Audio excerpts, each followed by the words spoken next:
to tonight's session.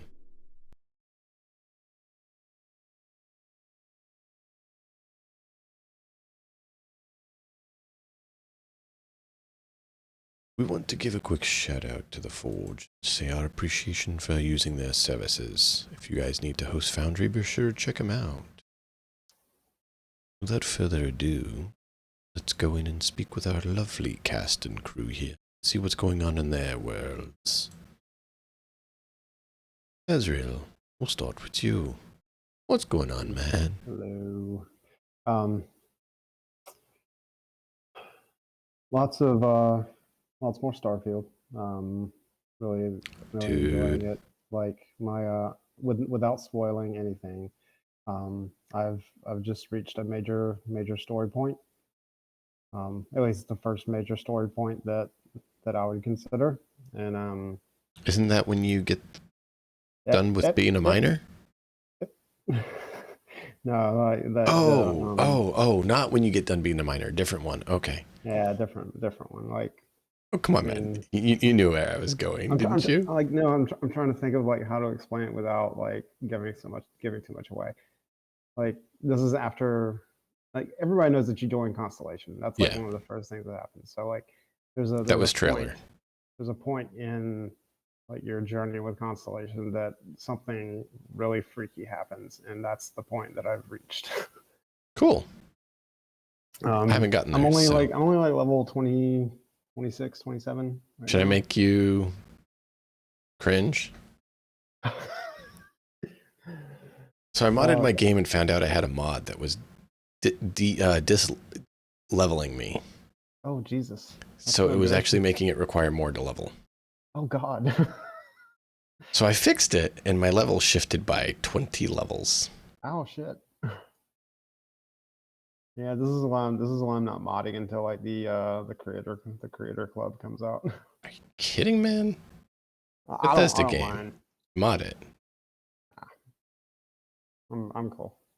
I mean, even like right now, whenever I play it on when I play it locally, there's a lot of like lag. Like I'll start talking to someone, and like the audio part doesn't happen. Yeah. But like their mouth moves, and then they sit there for like 20 seconds, and then the audio comes, and then like we can actually have like a conversation. That happens a lot. And then like in combat, there's a lot of lag. Maybe, even whenever I turn it down to like medium, there's a lot of lag. Interesting. So I have no idea why. But whenever I play it through xCloud, there is no problem whatsoever. Well, I guess you know how to play it. I think I'm just going to start playing it through xCloud. Cool, you can do that. Yeah. Well, I just upped the sub to Ultimate, which is it's only $7 more per month, so that's fine. And plus, I can play it like I can stream it on the TV anywhere, like at a different house. Like if there's a like the Samsung TVs have like NVIDIA, they have GeForce Now, and they have like the Xbox app, and I can just play it from here. That's what I was doing yesterday. Nice. So it's really nice. Now today, I played a different game. I played something with my kids. It's called Disney Dreamlight Valley. Yep, I know it. It's really interesting. Kids love it. It's about the most family friendly game that I've seen in a really long time. It's really neat. Yeah, no, I know that one. My kids have made sure I know it. It's kind of like it's like Stardew Valley with like a Disney overlay, but it's not 2D, it's 3D. I don't know if I'd compare those two, but I get the thoughts. The whole like, but I think there's cozy game. I think they're very different. Yeah, it's fair. But I mean, it's basically all the Disney movies combined into a Disney Dreamland like sort of thing where you have to help out. It's interesting. You do lots of helping, you do lots of relationship building and gifting and crafting and things like that. So. Yep, that's another one little dude enjoys. Yeah, it's really cool. I'm thinking that the kids would probably enjoy that. Yes, it's a good one. Plus, there's no There's no blood. There's no bad people, It's a quote lot unquote. easier to deal with, yes. Here, just play. For those of you who don't have kids, when you do have kids, you have to worry about every aspect that the game has contents of, because you never know quite how it's going to respond. Absolutely. But yeah, that's been me. So Yeah, awesome. Now I do have a question for you. Mhm. Outpost building, ship building. So I haven't put any points in the ship design, and that's kind of like held me back on like modules that I can put on ships. The Yep. one thing that I've done is like I've swapped out like an EM weapon, like a electro. Yeah. I swapped out one of those for like a mission, and then I swapped back to a particle weapon, and um, that's fine. Outpost building, I built two outposts because I got the dream home, and I built an outpost like, I don't know, a few clicks away from the dream home, and it looks like crap. So I'm probably gonna go back there and like delete it and like erase all that stuff and just go find a good planet to go to that has like 4 or 5 resource veins in like a good area. 6. Hmm? 6. Yeah, You can get 6 resources. yeah. One person apparently got 8. Yeah. That's a lot trickier. 6 you can reliably get. Insane. Yeah. 8 takes God, a bit more finessing. Because like you have to like find, because okay, it's procedurally generated within like quote unquote 4 kilometers of where you land. Yeah. So if you have to click and land get in a, like, right a on the edge specific between the spot, different yeah. zones. Yeah. Yep. Yeah, no, it's finicky. I've literally spent hours in the shipbuilder. That's what I hear. Which like, is why like, when I built my ship the last stream, it didn't take me hours. Because I already had a concept of what I was doing and how to make it work. And I built a massive ship. Well, not huge, but good sized ship. And there's no ladders. damn.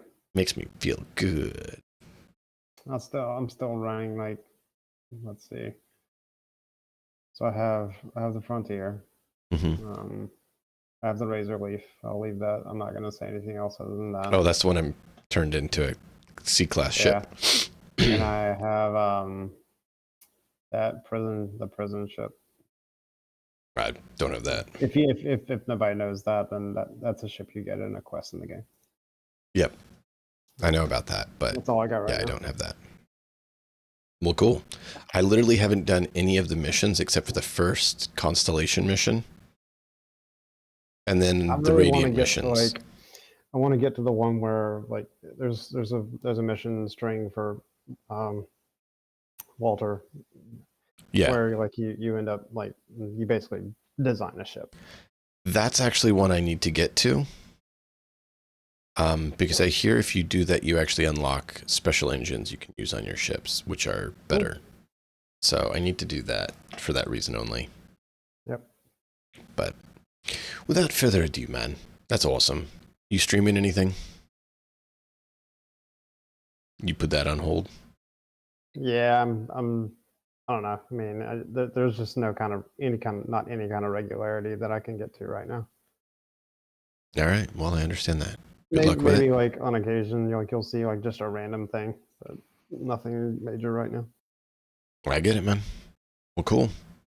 We'll bounce on over to Table Knights. Man, Death of the Deities didn't happen, man. Yeah, I was itchy. I know. On Wednesday, me and Dimension were talking about how itchy it was making us. It made you know, it's funny the amount of people that have made like a trans character on my streams for Baldur's Gate because they didn't realize that they had made a femme-bodied character. And I was like, listen.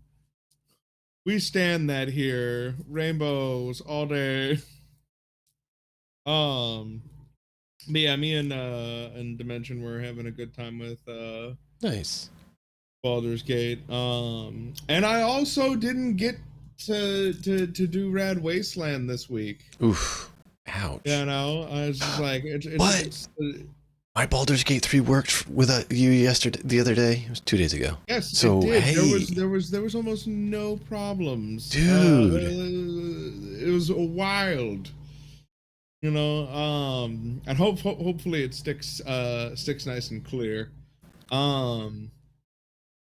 But yeah, I'm hoping I get a couple more games this upcoming week. Maybe I can strong arm Mixed Nuts into running a game on Monday. Ooh, there you go. You know, guilt trip them. You know. Yeah.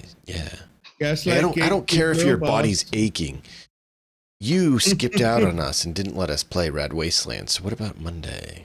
The funny thing is, I just have to tell Erie to tell him that, and she will do it 100% because she's a little crackhead. Yes, she is. I love that about her. But yeah, that's what's been going on with me. There's a game that came out recently called Beneath Aresa, which is a deck builder that I have been playing the beta of for like 2 years. I love the game immensely, but I have issues streaming it because it crashes like almost every third fight. And that's terrible. It is, but the game's so good that I don't care enough to stop playing it. Well, that's a good thing. Only that it wouldn't be good to stream. But I've been playing the absolute goose out of it, and it's been the bee's knees, as the kids sometimes say. Nice. That's excellent, man. Oh, and I also am teaching again now. That's right, I'm an educator. Did you Be afraid? Did you actually get a placement or just authorized to start? Substitute teaching in Florida now is very different. It's a seller's market. So okay, so basically, as soon as you got authorized, you got something. Yeah, I actually get to entirely design my own schedule on an app that they have because the teacher crisis is so bad. Wow, that dude. They're like, we will take literally anyone who meets the requirements. No. Will not force you to do anything you don't want to. And I'm like, well, then I'm just gonna, work the half days and, take the time that I want. Because one of the crazy things about substitute teaching is you're paid by the day. Yeah. It's not an hourly rate. Yeah. Which means that if I go in for 4 hours, I'm getting paid the same amount as if I went in for 8. That is crazy. And I know it's not like the best pay, but yeah, the fact that they do that is like, wow. It's not great pay. Like maximum, I'm making $100, even if I'm there for like 8 hours. Yeah. Which is not great. Which is why, I'm gonna take the half days. Like, why not? Yeah. I have other stuff that I can work on, and also, I don't get paid more, so might as well do it. Yep. That's awesome, dude. Though I know you're trying to get something, so that's cool. Yes, and that honestly, it solves a lot of my monetary issues. I'm still looking for better work, but it was nice to teach 5th grade again. Hilariously, the first day that I went back, I went into ESS, and I was like, that was a bad decision on my part. But then I went into 5th grade on my on that Friday, and first 5 minutes that I was there, the teacher that I was subbing for was talking to me, and she's like, I'm putting you in my preferred substitutes. And I'm like, what, really? She's like, yes, you're delightful. And I'm like, thank you. Nice. Excellent. Well, that's cool, man. I'm glad.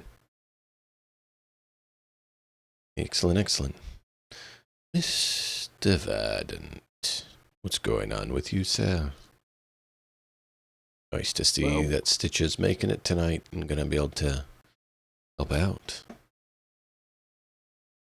Yeah, no, it has been, I survived this week. Mission accomplished.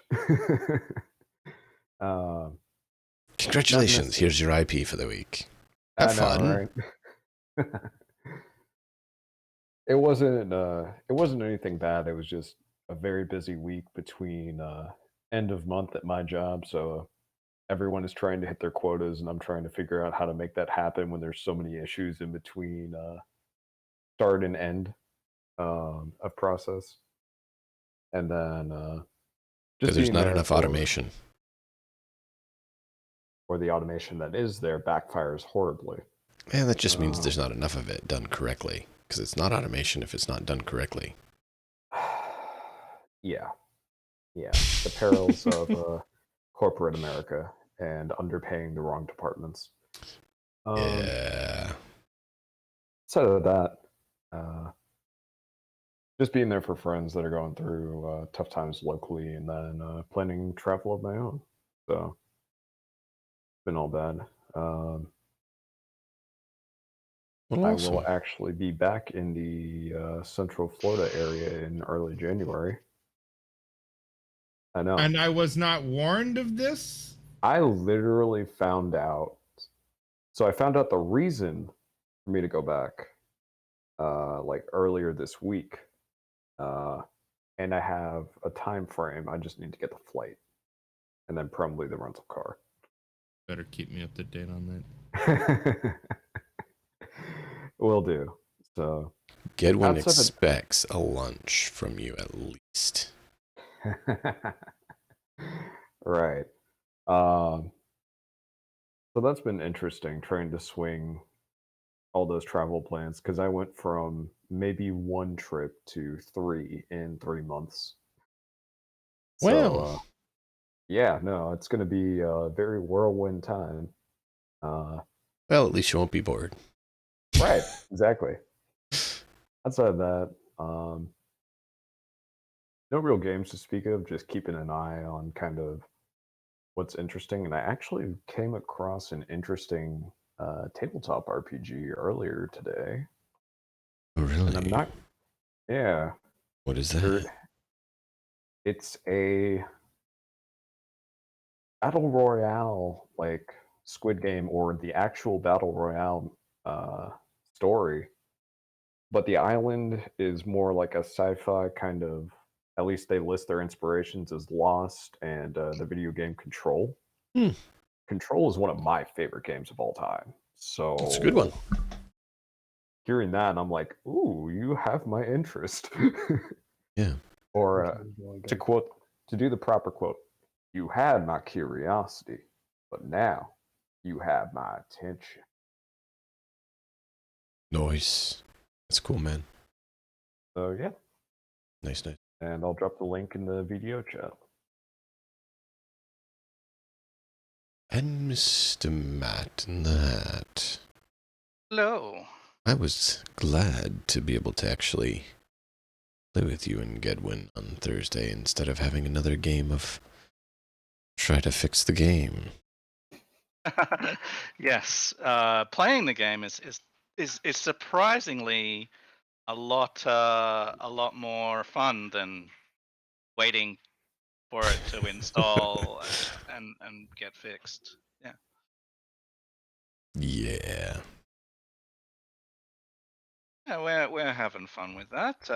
If you're not already tuned in, we do that American time Thursday nights and Australian time Friday mornings on DM Nexus channel and on Table Nights channel and sometimes on my channel. Well, we work it out.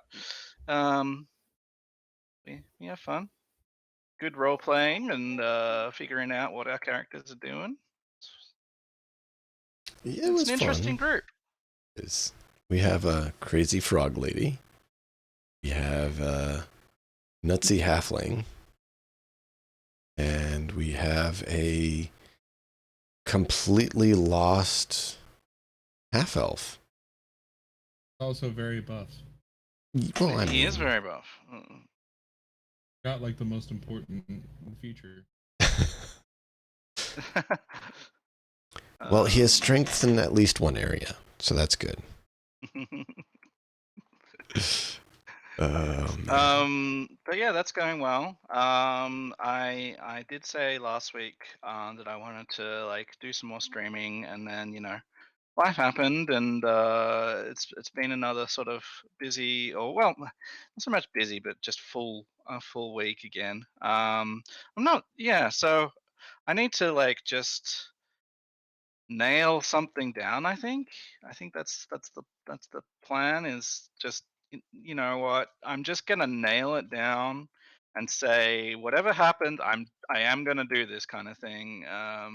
Otherwise, it may or it may not happen if I don't commit. I mean, I did So, hear this Paizo Adventure Path came out recently. you hinting something? You I, want to run something else for us, DM, or do you want me to run it? I mean, I wouldn't be opposed to you running it. You know it better than I do. Oh I, boy. I know we both got a little bit of feeling of crack from that thing. So, Yeah, so for those of you that do not know, there's so Pathfinder 2 is a tabletop role playing game, and we just got the Foundry release for the super long adventure called Kingmaker. Now, right now, Kingmaker is only in it's only the first section because they're still working on the second sort of section, but that's still like a year's worth of content just in the first section.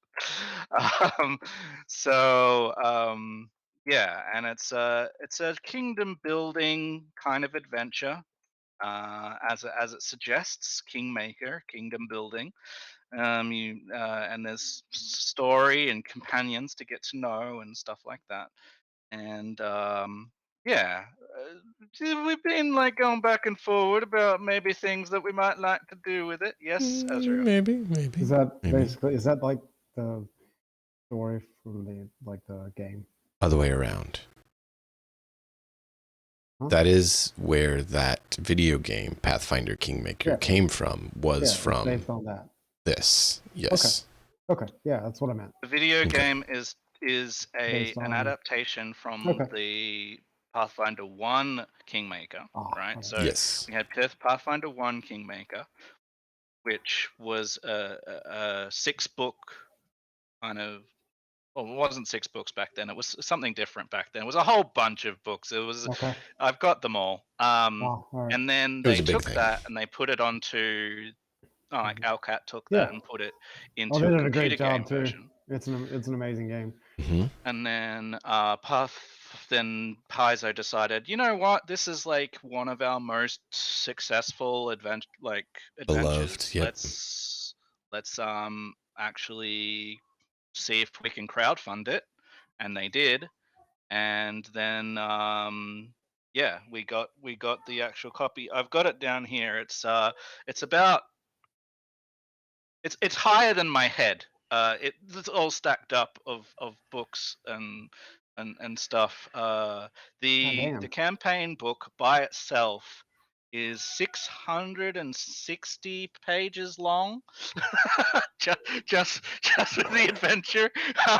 So it's kind of big. Oh, Jesus. So yeah, we've got now it on Foundry. So we're probably going to go back and forward to see what we might be able to do with that, and see if we I can mean, I would, kind of. I'll chime in and say I would be very interested in playing. Cool. Now, I But will besides that, say it was actually somewhat a school purchase for me, because one of the only things that's gotten my son to do anything to do with reading, math, spelling, any of that, was laying it out very specifically and clearly that it would allow him to actually play D&D or Pathfinder tabletop games. And then miraculously, he started getting it somehow. It just started coming to him. He started doing it. It's the weirdest thing. It's almost like a motivational factor. Makes it where you can deal with things. Who'd have thunk? Hmm. So yes, that will possibly be something that we do. And if we do, yeah, we'll have to discuss it and Oh, figure yeah. it out. So no promises yet. It literally but it just is. came out a couple days Mhm. ago. We haven't even had a chance to even consider making anything with it, but Look, we are it's something considering. that both of us are interested in Absolutely. some degree. So, yeah. Besides that, I've been cooking a lot. Actually, this week, Ooh. just because I had very little money. I said last week, I went on a whole I guess a holiday, a day trip, and it really, really, really put a dent in my finances, and so Yeah. I knew that I wouldn't have very much, and so I went and spent the little bit that I did have on fresh fruit and veggies, and came back home with, just the oddball ones, and knew that I needed to process it all. So I spent Mhm. like 4 days this week just like cooking batches of food and freezing freezing food Nice. for the next couple of weeks. Yeah, Well, that's so cool, man. not terribly exciting as far as RPGs go, but that's kind of what I've been up to. And maybe if the stars align and if things all go well, maybe I'll start doing a uh, a, a food stream and like a food creation stream once in a while, Yeah. maybe once a month or something, and just be like, hey, here's a recipe that I like to do, and just like see if that's something that people like. Yeah, no, that'd be awesome, I dude. would appreciate that because new recipes are cool. It's true. And seeing how it's done. Cool. Yeah, we'll consider that. Anyway, I'm gonna shut up. All right. Well, cool, man. That's awesome. But yeah, if we get something going with Pathfinder, we'll let everyone know on the Discords. We'll blast out notification. But as of right now, there's currently nothing, but there's interest. And that's it. Correct. So, well, without further ado, then, let's get into tonight's session. Cyberpunk Red Apogee. I'd like to recount the telling of the tales of last session. Well, much has transpired. Hmm. I'm realizing the music isn't going. I should really fix that.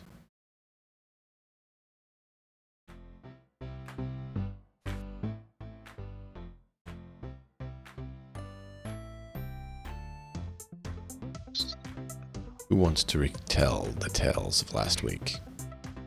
I think Adjo wouldn't be a bad option if you're good with it, since there was some personal connection that showed up.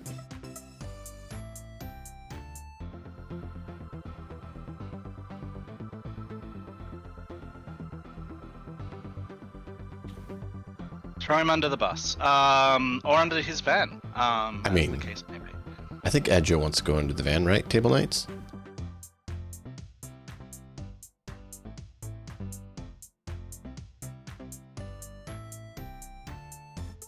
You there?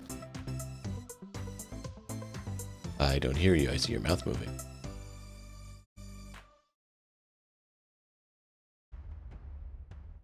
Hmm.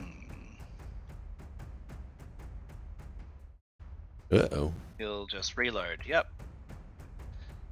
We'll get. We love. Well, we all know Shoot here. video never fails. I wish.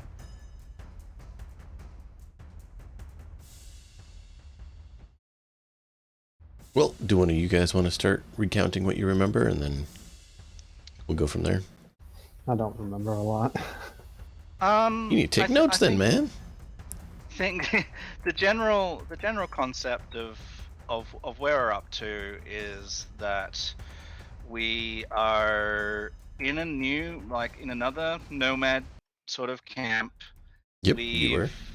We've touched base with these nomads, and we've heard more about this combat train, effectively, that the raiders and bad Yes. guys called the smokers, right? The smokers. Yep. These smokers have resurrected old oil, gasoline plants, oil and gasoline cars, and apparently an old train. And using this train as a like fortified base of operations, and making things difficult for the nomads and for others in the area. Now, it does look like there is a corporate entity of some description behind their operations or funding their operations, or more than one. Mm-hmm.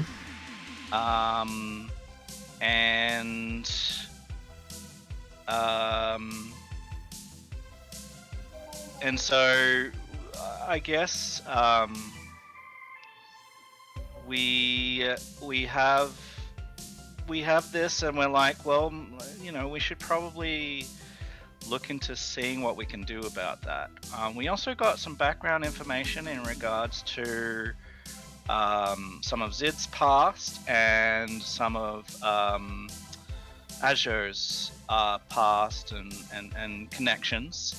On Zid's side, someone here that he wasn't expecting to see again because Zid thought that he had perished is a contact of his. Charles Knuckle Craig. I mean, he was half the man he used to be. Yeah, and he was blown half to bits by I guess a fumbled together explosive that Zid I think we said sort of like 8 to 10 years ago. He sort of set it up to try and to not be discovered and found and kill some bad guys, but he saw his friend just wander into the area that he had set up, and boom, and he thought he was dead, and he had to just like get out of there. And we have since learned that from the Reclaimers here, which he's a part of, that some military grade munitions are here, that they've got access to these massive things, and that they want to use these to facilitate the demise of this gang and the train. So there's kind of a snapshot of, I guess, some of the things that happened last time, although not everything. It's just a. I remember a little bit now. So I do remember that I don't know if I should let Ajo talk about it. His Probably. I don't know what's going on. I don't see him back yet.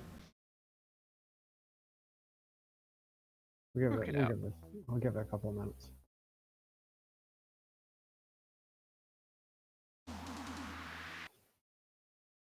But yeah, you can go over the other stuff at least, if you would like. Yeah, there seem to be a lot of nomads in the area that Ajo has a little bit of a history with, and I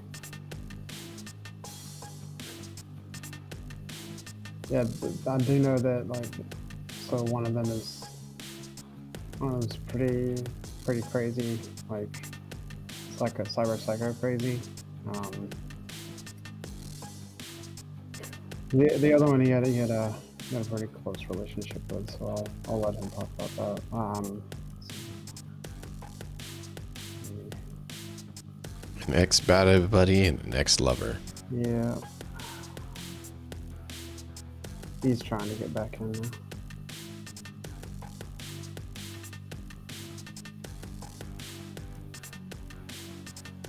Trying to reconnect. Yep. Yep. We do our best to facilitate tech issues because, you know. Well, as we all know, technology never fails and never has any sort of problems. I know that extremely well.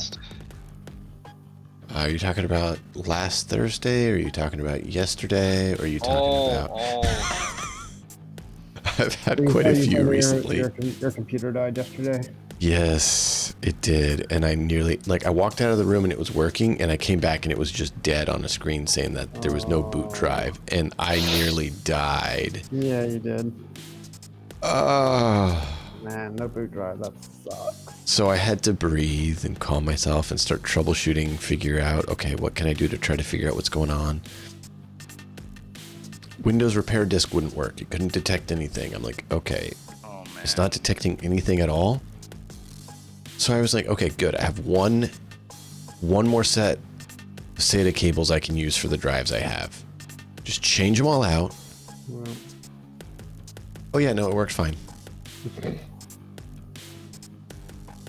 Wow. Sounds right. So for some reason, all the SATA cables just blew yesterday. Because it wasn't detecting any of the drives to function to. And I was yeah. Understandable. Right, when the computer is as much part of your livelihood as anything else, that's a problem. Yeah. It was not what I was expecting. I mean, I don't think anybody would expect all their SATA cables to blow No. at the same time. And I don't know if it was technically absolutely all of them or not. I just know that it's at least some of them. And so I just swapped out the others just to be safe. Mm-hmm. Oh, man. What was the one that allows me to click on the links? Apparently I missed a module because the terminal landing page here isn't loading. But I updated because there's some really good things in the update.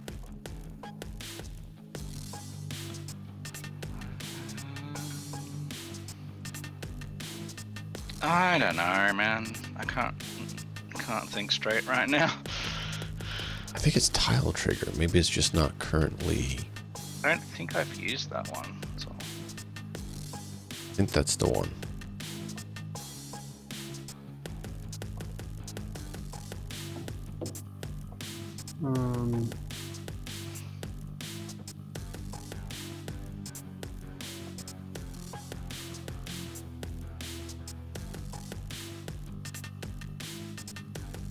I think, yeah, I'm pretty sure that was it. Okay. So when I activate it, it's going to make me restart. Reload, yeah, it'll kick us all out. Yeah, and that's why I'm trying to tell you guys ahead of time. No surprises. If one of you wouldn't mind pinging Table Knights and just let him know that that's going to happen so he doesn't think his system crashed on him or something. Yeah, no worries, I got it. Oh, there he is. Howdy. Hey, welcome back. Welcome back. Table Knights, I was just telling them I'm about to restart Foundry because I was enabling a mod that was missed. I'm just trying to make sure I got all the other ones that we're supposed to have. So I just thought we would, warn you before doing it. I have everything else set. Yes. All right. So yeah, it's going to reload now. Did you want to give us an update from Adjo's perspective of what has happened last session? Because Adjo had a number of enlightening things happen. I don't remember what happened last session. You had someone aim at your heart. You found out that someone is of your past helping out the smokers. Want to talk about Shaka and Yeah. Loretto?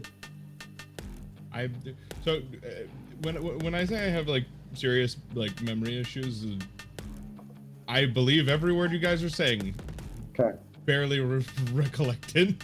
So No worries. Shaka was your friend who had a falling out with you, your battle buddy, if you remember in your... Crazy souped up guy. Yeah.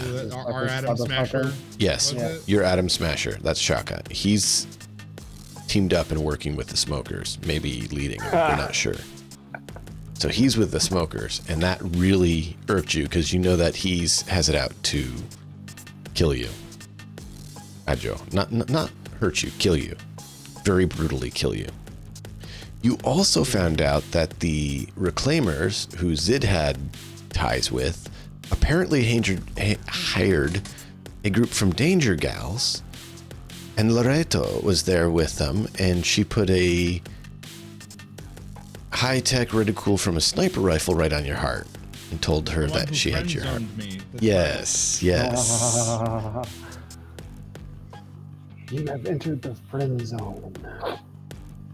At least you're still battle buddies, but yeah, she did friend zone you.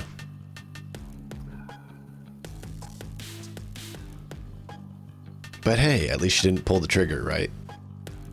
Right. And you know, Zid did, you know, dive at Ajo as soon as he saw the reticle and tried to save him, not knowing that this girl was just like in the other building and just trying to like spook him out.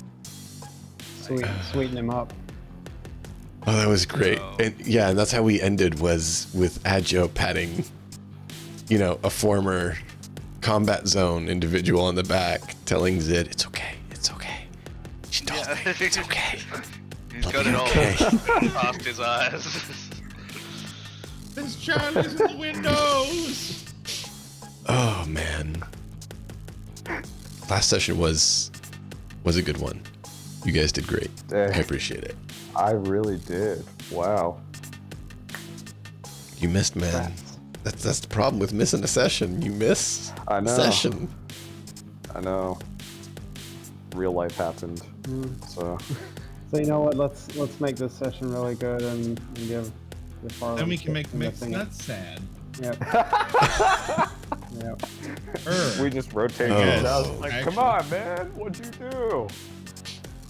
So, you guys are in the desolate wasteland of a ghost city.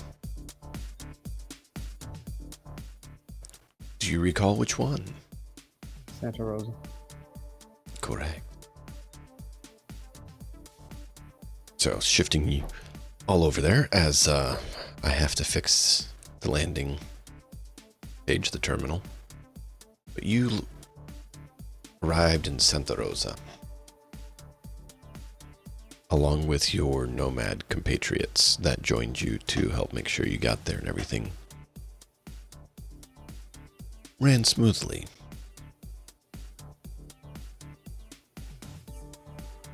And so you are there to find out details as best you can on the combat train so that you can try to assist in dealing with the problem.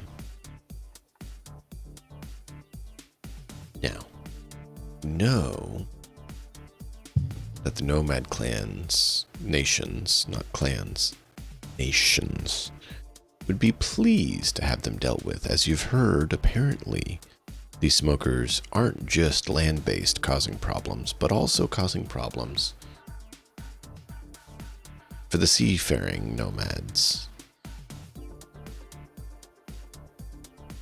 And so, seeing as no one cares about the nomads and no one needs the nomads for anything, you guys decided it probably wouldn't hurt to help them out. For those of you who don't know, that was absolutely sarcasm, as nothing functions, moves, or works without the nomads in Cyberpunk Red. Nothing. They are the lifeblood. They are the lifeline. So in other words, having, you know, good relations with them, I'm sure wouldn't hinder any future events or plans or circumstances. So the lovely crew decided probably would be in their best interest to assist said nomads, especially since one is a nomad. So we find you I Santa got a Rosa. distinct feeling that Hmm? I was just gonna say, if I get the distinct feeling that with nomads in trouble, as long as they're friendly to Ajo's nation, we wouldn't have had a say. We would have been going, you go with my van, and my van is going with them. I mean, that did happen last session. I've literally said that like several times. Like, You did. You can either get in the van or not. I'm going.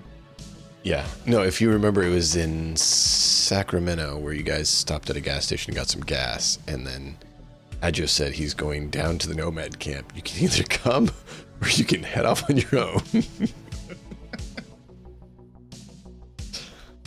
That's the thing about having a car. It's my fucking car. Damn. Driver picks the destination, the passengers shut up. You can have the aux cord. That's the agency I give. Are there aux cables? Wait. Yeah. Well, that's the thing. A lot of people miss that Red is a lot about scarcity. The whole economy of Cyberpunk Red was actually built by someone who is an economics major. That was what they graduated with. So it's been fine-tuned intentionally in a certain way. There's a YouTube guy, John the Wise, who actually did an interview with him just about the economics of Cyberpunk Red. And so that actually helped me realize some things that I didn't quite know because it wasn't made clear in the book exactly. Yeah, they fine-tuned it intentionally. It is what it is on purpose, and don't mess with it. That's part of the fine-tuning of the game system. Like a lot of game systems, right, the price of items are finicky is fine. This one was fine-tuned for that reason, for a purpose. So, it's cool, I would and it imagine works. in a role-playing game where it's a critique on the economy, if you don't have an economist make the economy for the game, you're kind of missing the forest for the trees. Yeah, but, I mean, how good is the economy in, say, most role-playing games? Not great. Exactly. Very easily broken. That's my point. And so I really like that. And this one, okay, good night a second time, son.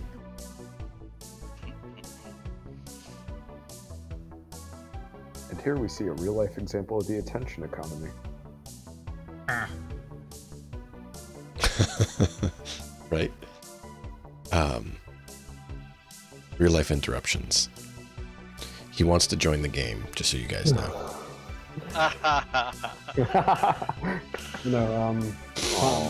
Pond Smith and his team did an amazing job with the economy side. Like, it's just insane how well done it is. Yeah. And so they have it very well curated economic wise to be exactly what it should be. And it shows. And so it's supposed to be an event of scarcity where you need to rely on nomads to get stuff as part of the game. So there isn't vehicles available for sale. If you get a vehicle, it's something to talk about. So the fact that the nomads just get one as part of their role just says just how valuable it is and everything, and that they are relied on for that. However, if anything costs more than 500 euro bucks, you technically are not supposed to be able to get it without a fixer. And you've not gotten it without a fixer, except for the other rule, which is where if you kill for it, it's free. Yay! I never love mind. things that are free.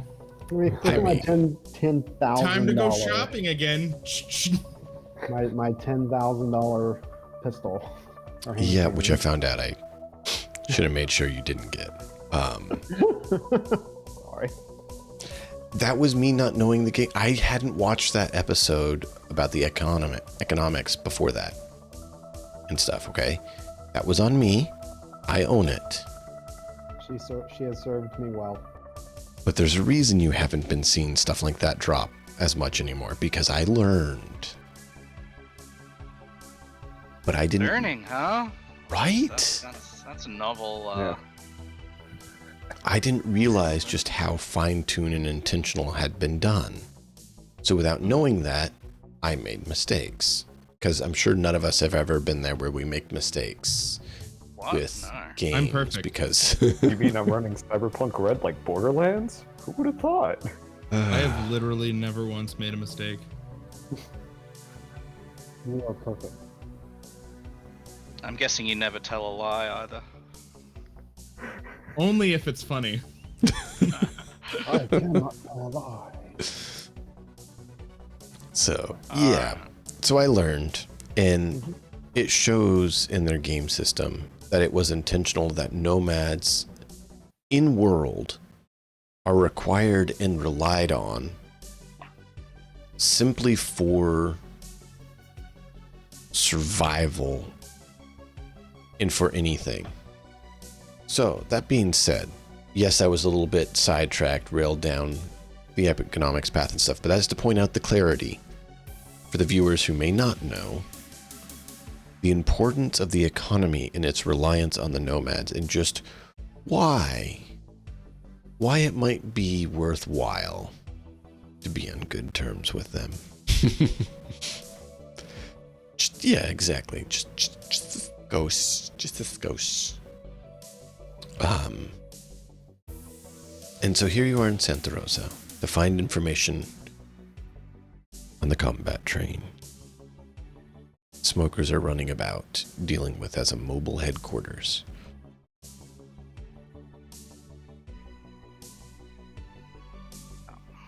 What route you guys want to go with it?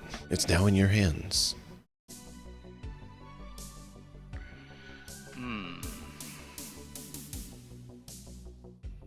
Oh, I think we said something last week about like where the tracks actually go. Like, if I think someone was asking if there was like an old where the old Yeah. stations and like manufacturing facilities and storage sheds and all of that sort of I stuff think were. Harlan had gone down that question path.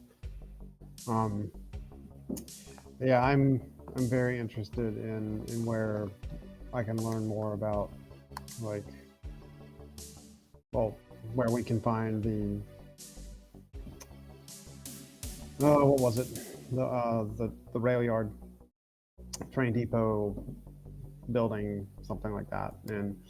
But selfishly, I would also like to study these spider mines that are running around, just to learn more about them.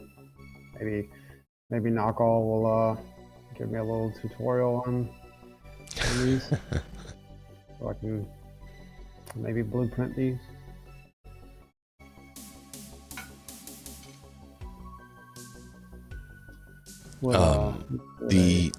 They're not so much spider mines.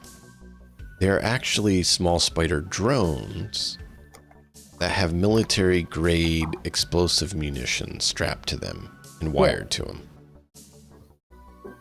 So they're like kind of jury-rigged Yeah. explosive spider drones. So it's, yeah.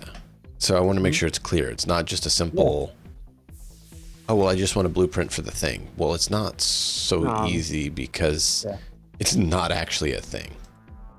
It's a few things that have been, basically, in a lot of ways, an IED is the closest to it, yes. Yeah. And so, yeah, it's very, very much sketchy. Okay. And you get the feeling the person who did it probably is good at jury rigging things, but not necessarily crafting reliable things. Ah, that's fair.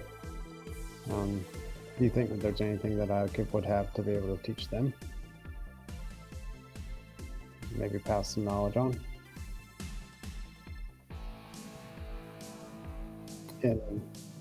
Sorry. Okay. Well, I was gonna say maybe I can in exchange for knowledge on I don't know how to improve certain things. I can show Well, him. I mean, that's where it goes. What do you want to offer? Like, how do you want to offer? I mean, he's already good at demolitions, but maybe he's not so good at keeping up his cyberware. So maybe I can offer him some pointers on that. Okay. And maybe he can offer me some pointers on demolitions. Not sure anyone in your party knows anything about it. I know about demolition. Oh, it's Sarkat. Ah, okay. Because it also does some demolitions. A little bit.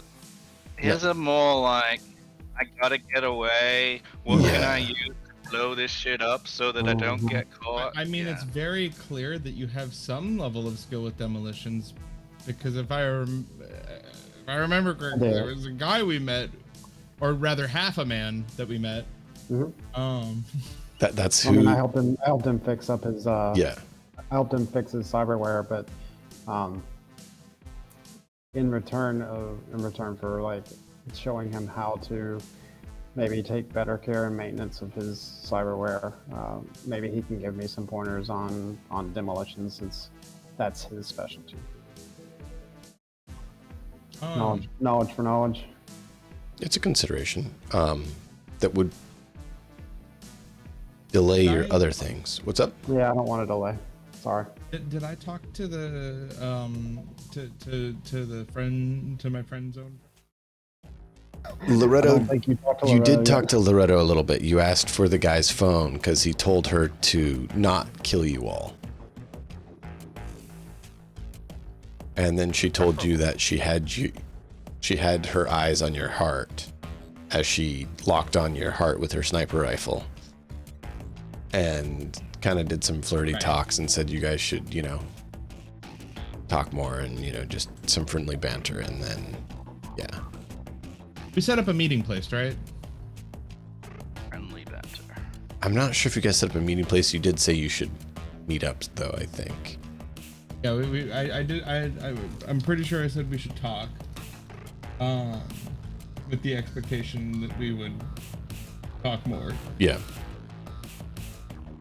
That I do believe is correct.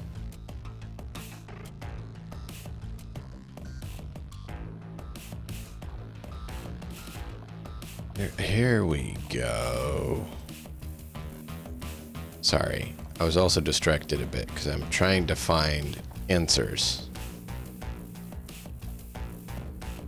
Because you know me, I find answers to be important, and I don't like necessarily making them up, because then they're not tied to reality. So, there is indeed a train track that runs directly through Santa Rosa. Right now. Today. So, I found a map that allows me to see it. The track actually is not far from a highway. So you guys are on the southeast side of Santa Rosa. On apparently what's currently known as Benty Valley Road, because you came up around the coast and drove up over to there. So it wasn't directly on the major highway.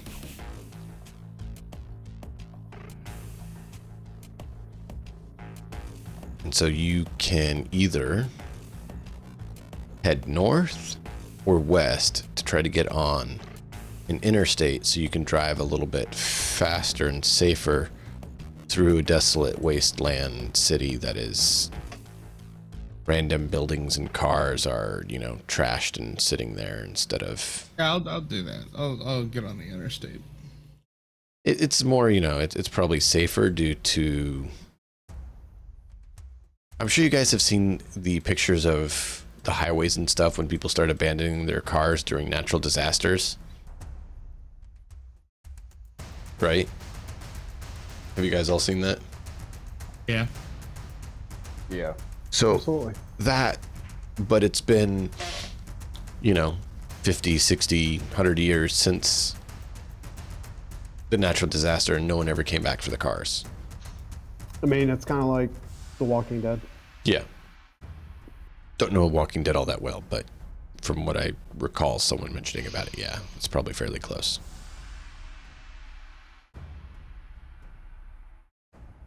Most zombie movies or games have kind of that sort of climate in the streets, as it were. So, are you going to head north or are you going to head west?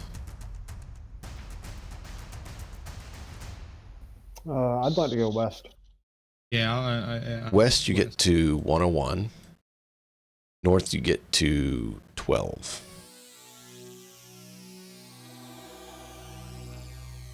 And it does matter which one you pick, because I didn't tell you which one was closer to the train track. I'll still say go west. You could almost say that that was intentional. Almost. Yeah, So, west sounds good. Let's go west. the train track Go is... where's a unit of measurement? It's about a block, so half mile or so at most from the interstate that you're headed to or could head to. Luckily you picked west, so it's actually the one you're headed to. Hooray. So that means you'll be able to actually then start trying to follow the track. Now the track is in disrepair, so it's not like... That's the issue of why you need to find a map, is because they're not like blatantly obvious as much anymore because they're not kept up the same.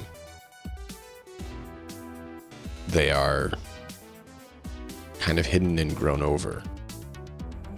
So it's a little bit harder to just be like, oh look, there's a train track. Takes a little bit of work. However, let's have you roll a driving skill check and see just how well you're able to navigate to the highway. All of us or just Ezra? Well, are you all driving? Nope. God, I hope Okay. not. We'll go with the one that's driving then. If they touch my fucking wheel. My car. Blood. Mine. Blood for the blood lord. That is the car's The name. next person to touch Aj's steering wheel that isn't him becomes a No. The car is now named Blood Lord. So blood for the blood lord. It's literally going to anoint the car with your blood for touching it. Boo. God, just an 18. That's... Not even like remotely as much as I wanted.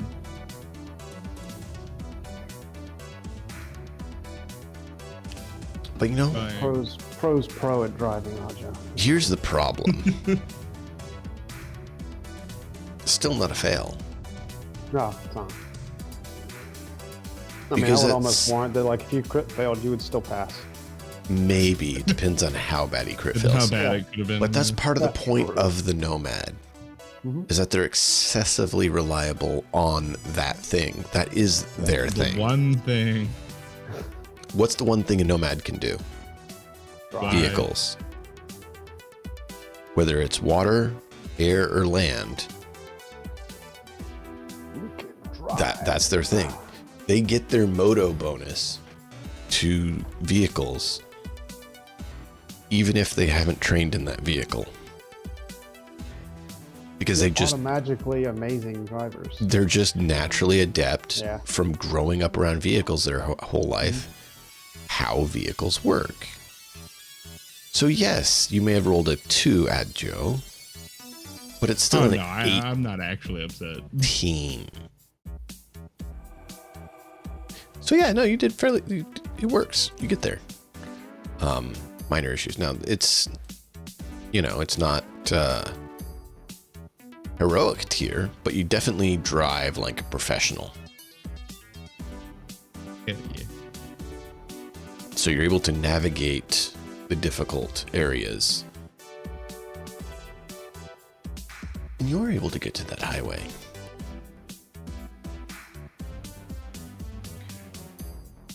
So you then see, as you get on the highway, there is a train track.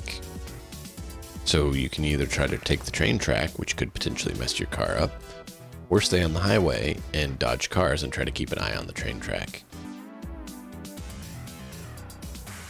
Couldn't I just drive adjacent to the train track? Possibly.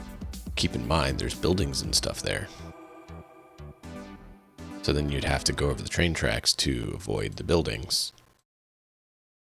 Because it's not out in, the middle of nowhere. It's in the middle of a city, train tracks.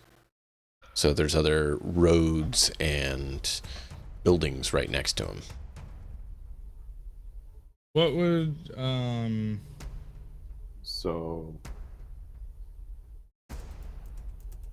So basically, on doesn't necessarily mean you're literally driving on the track, but on meaning right in the area and some on it and over it. Will you use Gedwin? oh, Okay. The picture of you froze on my OBS. but you can hear me? Yeah, and you're moving now. I don't know what happened. You just had this frozen for a moment there. I was asking if I have a map. No, we don't have a map of this area. That is part of the problem. Okay, This area is Ghost City, and that's the problem, right? If I'll probably orbit the track then, because if there's something fucky on the track, it's gonna mess up. Like literally. Yeah. If it was a new city, a corpo city, a new feudal city, an old city, possibly you'd have the map, right? Then I'd probably do a luck roll to see if that's one you have. The fact that it's a ghost city means it kind of stopped being circulated. Relevant. Yeah. So they're no longer really circulating maps. No one cares about it. It's just forgotten and abandoned. So unless you've delved into old buildings and gotten maps from there, it's safe to say no one has a map unless that's what they've done. Now, could Zid potentially find access point to the old net and try to locate a map? Sure. He might have to deal with other issues because, the black wall's not up yet, and there's some inherent dangers involved in the old net. Mm-hmm. Thanks, Bartmoss.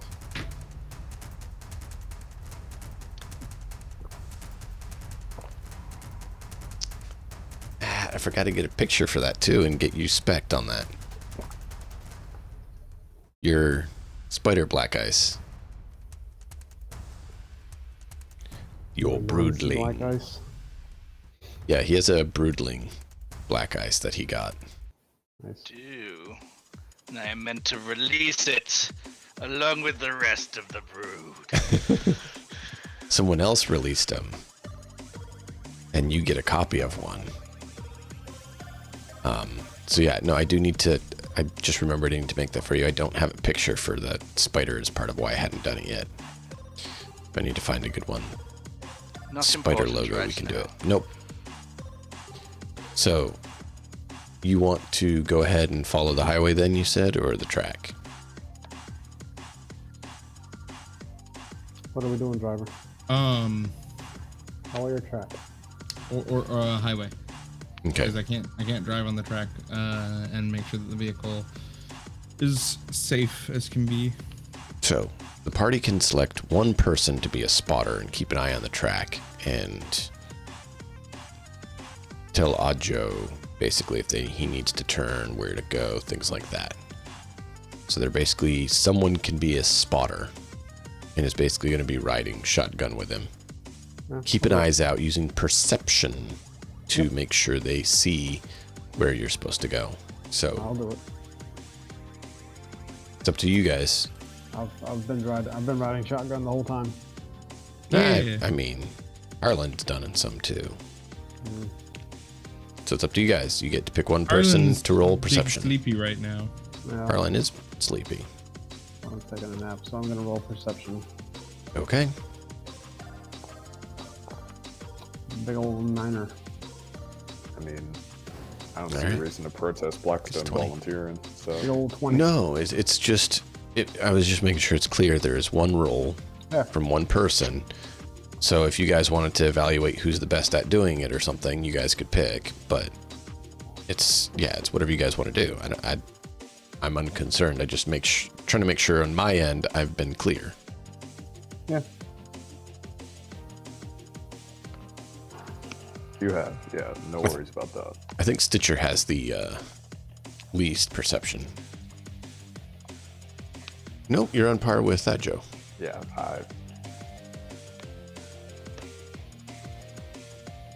I was just I curious. have really good perception. volunteer, but I don't. You Which do. I find hilarious because like I don't have good perception, so I'm just driving blind constantly.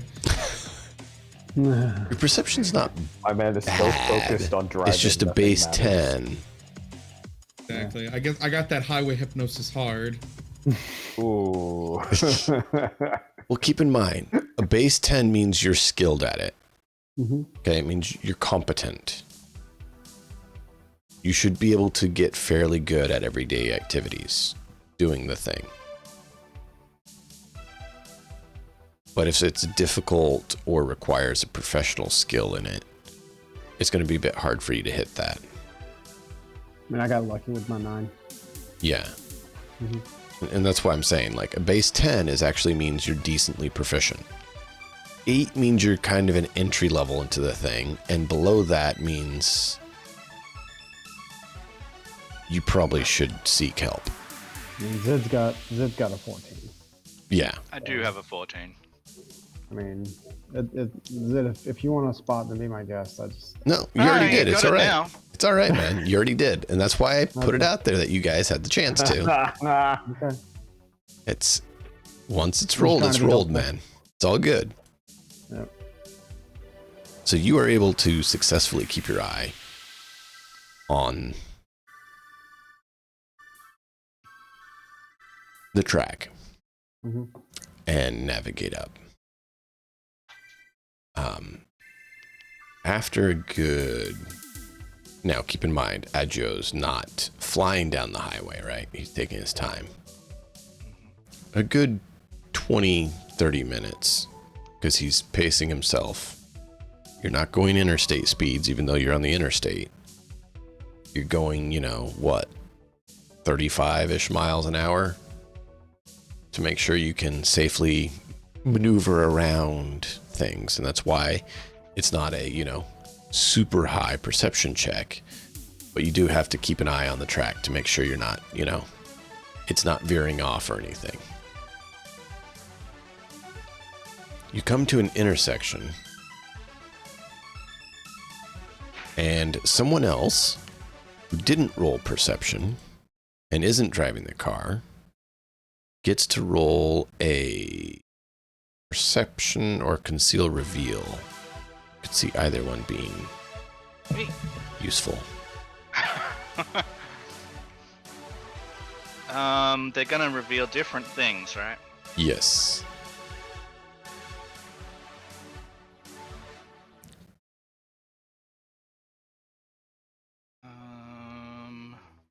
I like using whatever skill you use reveals stuff more in line with what that skill is. So one will be like, oh, look, it's that sort of thing, where another one's like, oh, it's that kind of thing. Yeah. Okay. And it's just, So, you know, it makes sense depending on, you know, what your way of understanding things kind of helps you understand what it is you're looking at. yeah, and for Zid, he's more interested in what is hiding in plain sight, like hiding. What is Okay. is concealed. So he is going to roll that. Let's see. He likes to find secrets and see beyond. You just had to say that, Matt. Yes.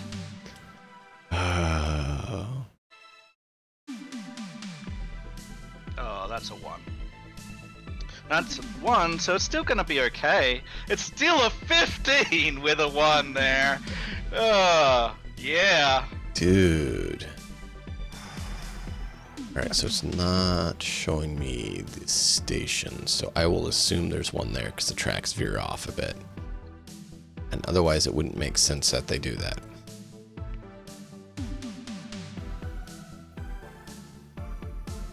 That was the least bad Absolutely is. crystal. Double track. Yes, but Alright. still. Thanks for your patience as I'm dealing with multiple windows and things. So you got a -1, giving you a Did. 0 on it. However, since you have a lousy int of 9 and a really horrible skill of conceal and reveal of 5, and you decided to spend a luck, you got a respectable 15.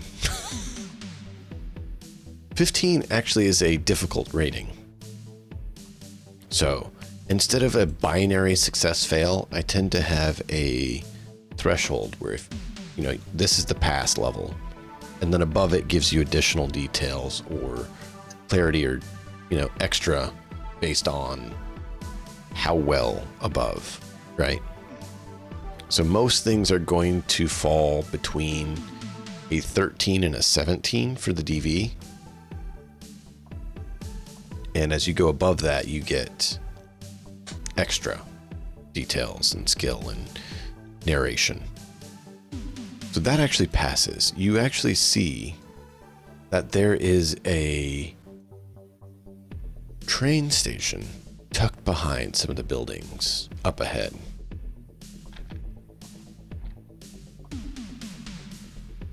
But since you didn't roll better, you don't necessarily see the best route to get there.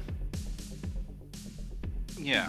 But it is to So- the west of you, just a little Further bit to north the from west? where you're at, but just to the west, right where the train track is. So a couple blocks away, you see that there is a train station. CHOOM, you see the train station that's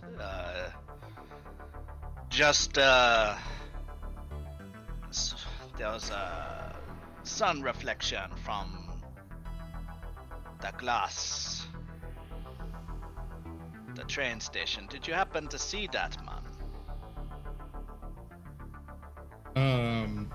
As Adjo I- swerves around another vehicle. I wouldn't have. You didn't see that it's a train station. Now that he points it out, you can kind of, like, everyone in the car can kind of tell once it's pointed out, right? Yeah, he'll lean forward and he'll be like, just over there, man, just to the left and up there. And yeah, just as we go past the next building, the sun will be glaring down on like this shining piece of glass that is part of the roof of the train station. Yeah, there's a little See that. small train depot kind of repair shed. And you see the glint of the glass and metal. So I just starts driving towards it then. You will need to stay on the highway for now and look for a way No, there. I'm just gonna go straight to the right. Make sure we're coming off Okay. the edge. Sure. Yeah, it'll be fine. I'm sure there's not going to be any I'm problem with that. gunning it. Let's go ahead and have you James gunning roll a luck roll, and we'll see how badly your car gets wrecked. Dude, no.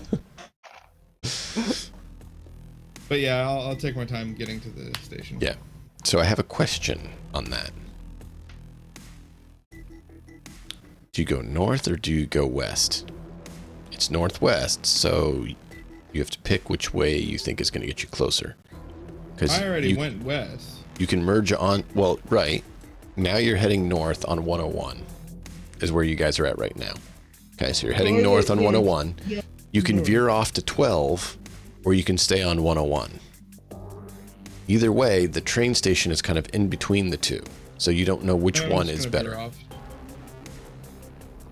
You gonna veer off to 12? Yeah. Okay.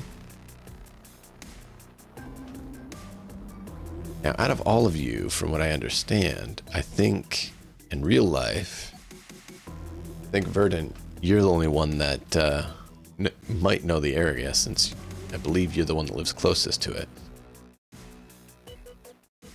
I might know a little bit of it, depending. Has anyone been to Santa Rosa? Nope. All right. Nope. I haven't either. So I'm making this all up as we go.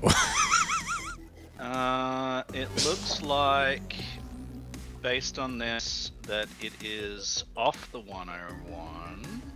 Definitely. Yeah.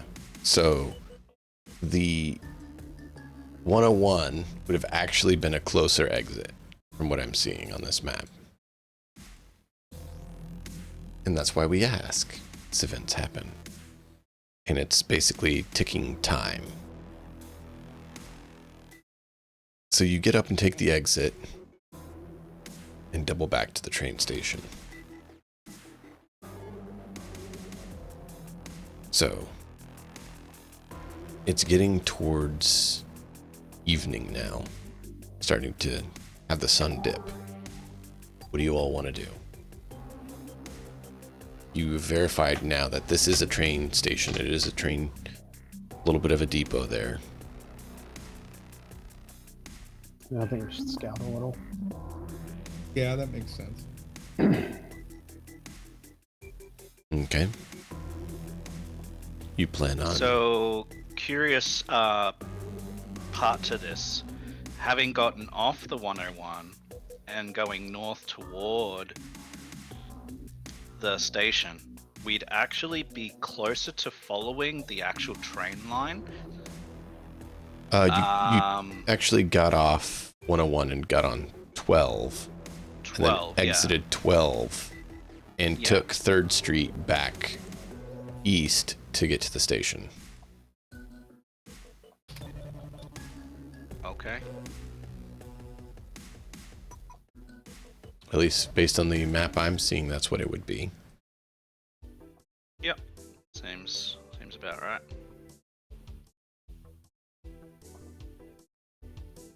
Cool. No worries.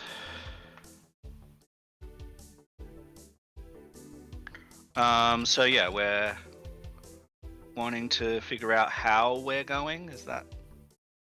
Well, no, that's why I asked which way you went. So I was just saying that's where you're at. My question is how late and stuff did you guys plan on staying there, as it is starting to get later?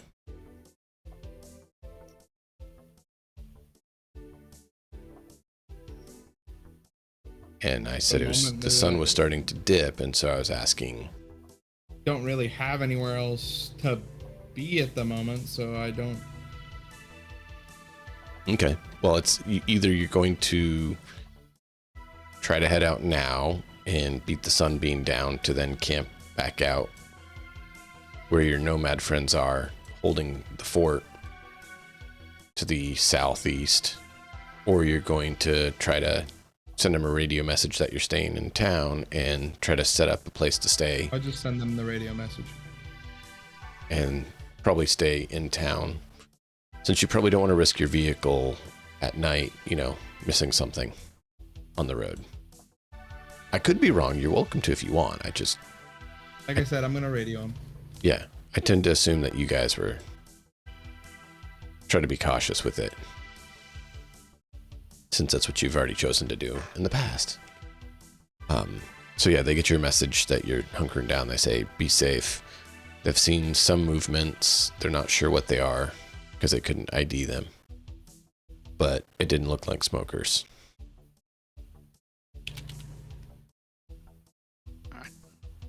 Since there's no smoke. But yeah, there is that train station there with a bunch of shops and buildings. It's kind of up to you guys where you feel like setting up for the night. You mentioned wanting to scout out. What are you wanting to scout out? Entrances and exits. Maybe fortifications.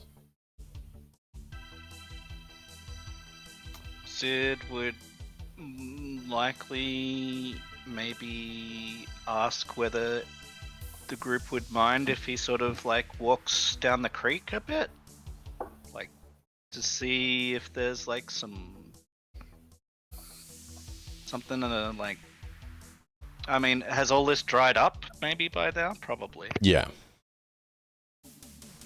Actually, you know what? Roll a luck roll. We'll see if there's any moisture left or not. Alright. No, it's just a D10, right? Yes, sir. And you roll below luck. Good luck. Because my luck is terrible. I mean, you got a 3. Oh yeah, no. There is definitely It no is, water. It is bone dead Oh dry. my god. So the target number was 3. yeah, My luck is and 3. you got a 13. Oh god. Oh man. All right, well, Yeah, so Zid sort of like he gestures toward the old creek and he's like he sees that it's just dried up. He's like, you never know, CHOOM, there might be someone hiding out there. There might be some more places to hide. Sure. He'll probably just wander around there, see if there's any like life. But by the looks of it, there isn't. But he'll do that. okay. And he'll come back.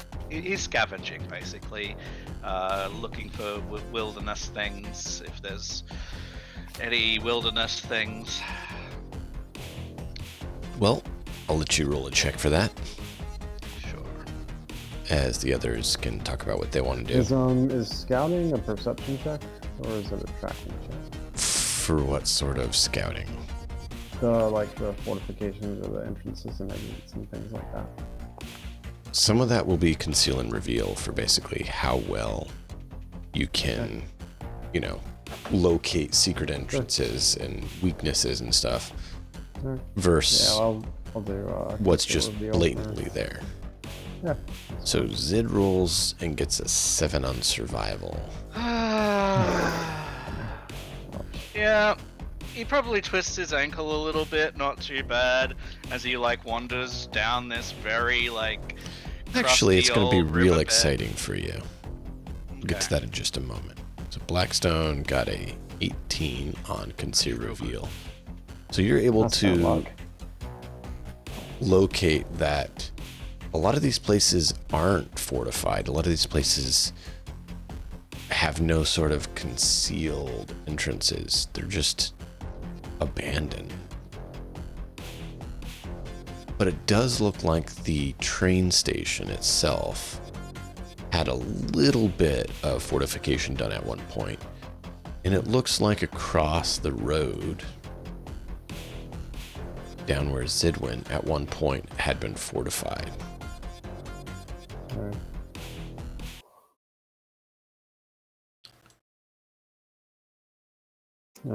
Does that also get me any like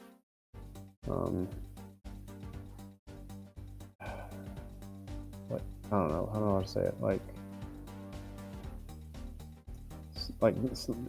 sniper nests or like any like firing areas or Well, like where- Go ahead if you want. You can pull up Google Maps and look at the area now that you guys have avoided the roads, and you can kind of see what pretty much used to be there, right? Oh, Because it's now abandoned, desolate area. So you can see that, you know, Project Zomboid style, or, you know, any of the other lovely zombie games where there's, you know, abandoned buildings. Yeah, there's buildings there. Are there floors altogether Fallout style, or are they, you know, collapsed with large holes? You don't know until you go in and check them out.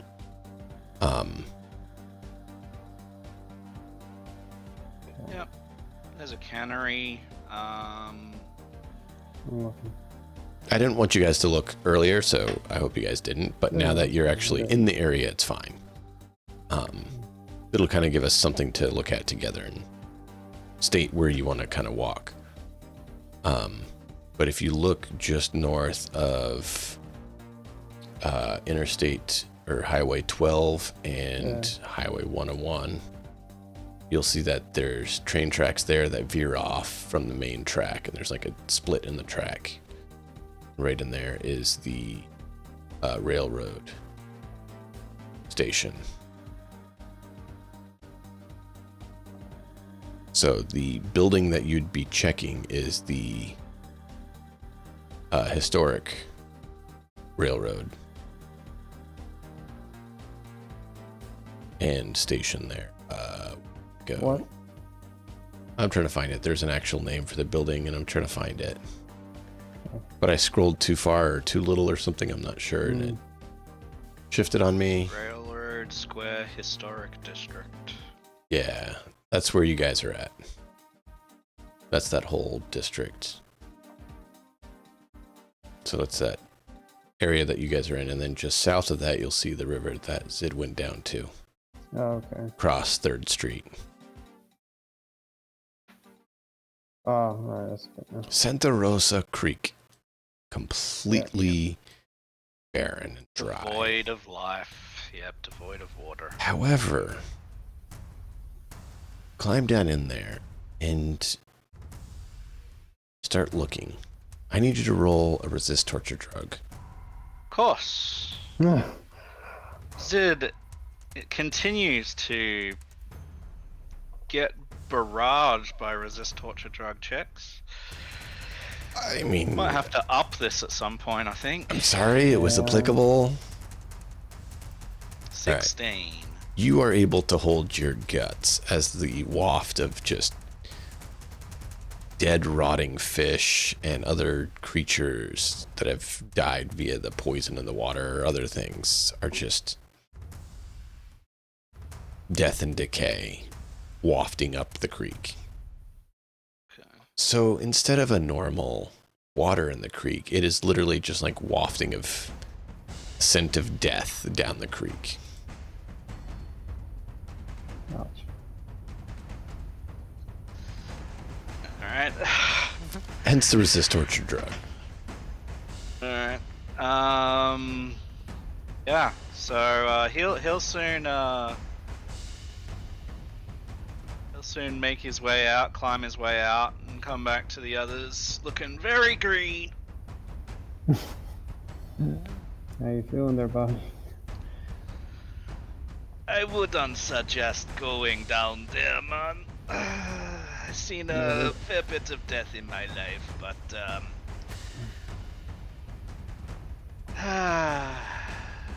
it's the smell never truly goes away.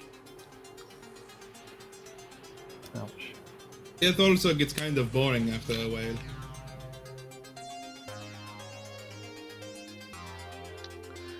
Okay, so One thing I can tell you, man, there's nothing down there that we want. Let's see.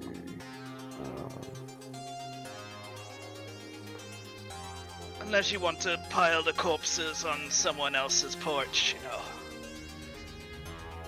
But don't look at me. Oh, you mean like a cat? Or Shaka?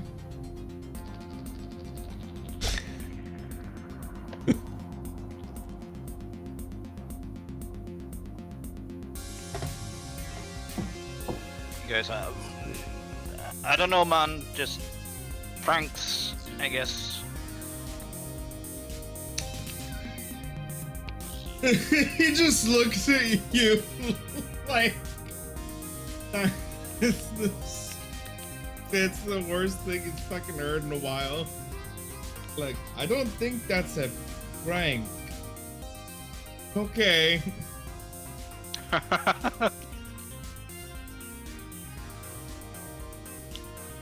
So, where are you all going to choose to set up shop for the night?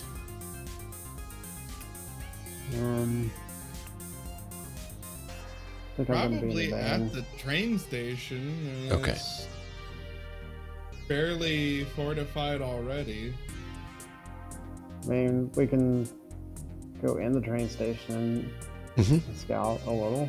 Yeah, the building there has the California Welcome Center, has the Visit Santa Rosa welcoming area, the Santa Rosa Convention and Visitors Bureau is listed there, as well as the main headquarters for like the details for the historic district.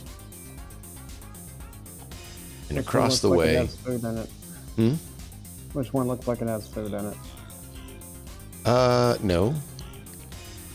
Food would be a little bit further away. There's across the way. There's a coffee shop. It looks like, and across the other street, there's a number of restaurants that you can see listed when you look here in the train station itself. Okay. So they're nearby, but the train station itself doesn't have much.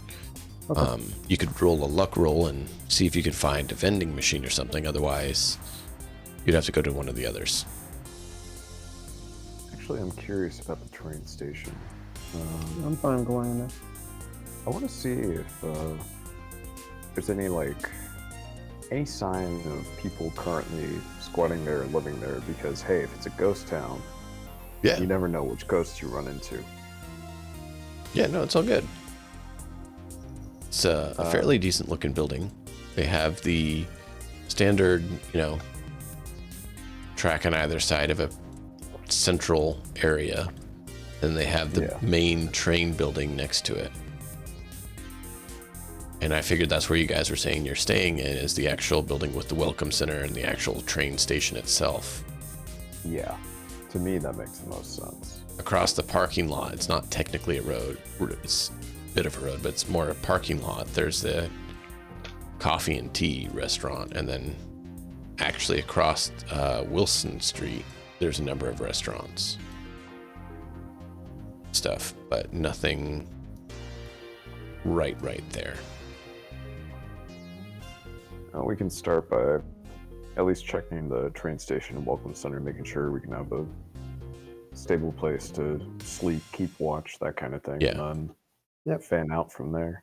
Okay, so you guys are boarding up the train station area, I take it, from what you just said. I mean, that's what I'm planning on. I don't know how everybody else feels.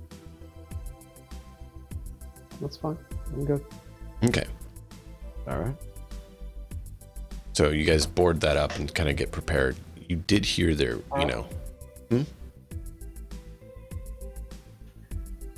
Thought I heard when you guys say something.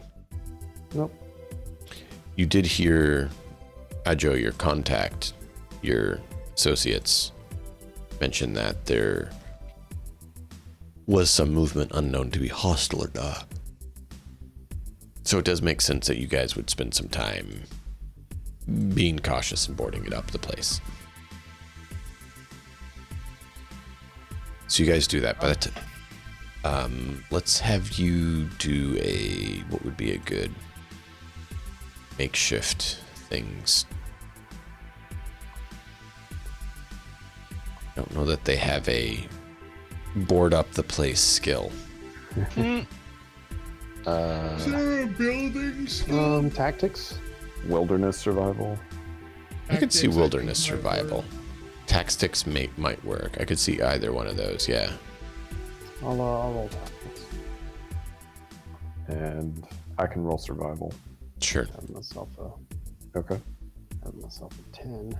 And I can sit there with my thumb up my butt. Well, I figured you're probably assisting them. You're just not Cool boy. leading the charge on it. All right. So I must have decent, read this in a book somewhere. right? Your smoker's survival guide that you were given states, ensure to board the windows up with strong, sturdy boards. If possible, use barbed wire or other hampering devices to ensure that the area is more secure. Right. In case of smokers, don't surrender, just don't be there. If you get caught by smokers, you screwed up. Oh, wait, is that too soon? Huh? He was caught by smokers. Oh, okay. So the Oh. joke was if you get caught by smokers, you that's up. So I was saying he got caught by smokers. Yep. Yeah. Yep, it was a screw up. Yeah. It was very much a screw up. And that's why I said, oh wait, was that too soon? You know, joking that you had that It took actually me a happen. second. Yeah. Oh, you can almost see the egg timer. Oh. Oh. Yeah. All right. Back on track. Sorry. Not So yeah, by the time you guys get the place boarded up, good. it's pretty dark out. So the sun was starting to go down, and now it's kind of down. You guys started boarding up the place while Zid was on his way back, I figured. Then he gets back and kind of tells you it's rank and nasty and helps board up the place. Adjo, where do you park your van? Probably in the back, in like the out of sight. Actually, is there like a shipping or receiving area? for this? Oh Nope. yeah, that would be great. Not here. Ah. Bummer. Rats. It would be a good idea. I don't disagree. Just they don't have one there. I don't know that they have one at the other station there either, though. If you wanted to park it, probably the nearest kind of area like that would be at one of those bombed out hotels or whatever's left behind. Yeah. And I wouldn't trust that. Yeah, I'm That's just the gonna, problem. gonna keep it close to the station. Again, just in the most like out of view. Yeah.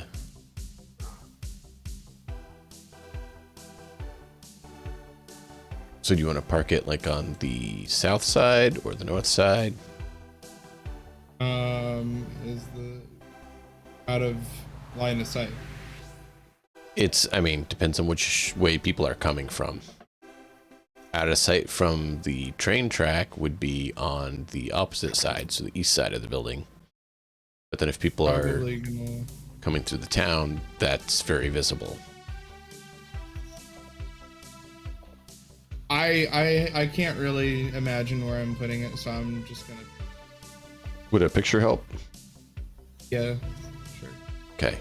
So the building right in the middle is where you guys are boarded up. That was loud. I'm dropping the picture in the Discord. There you go.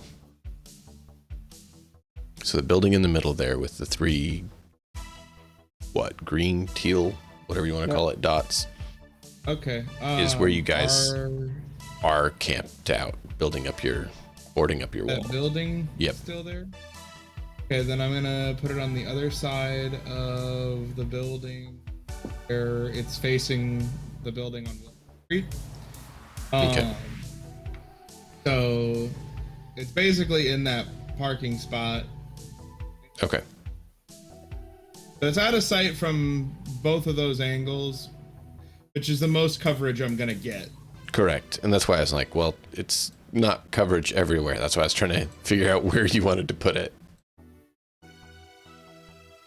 Because it's kind of, no matter what you pick, there's some area that's not covered, right?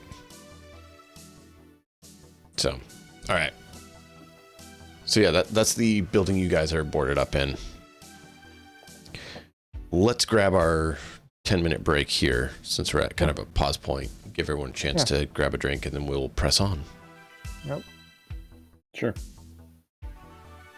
We'll be right back. Thank you all for joining us.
this game of Apogee. So, we left off with a lovely cast here, just having boarded up a train station in preparation to buckle down for the night. Adjo parks his van in the safest spot he can think of, alongside the building, kind of perched there to avoid sight from as much directions as possible.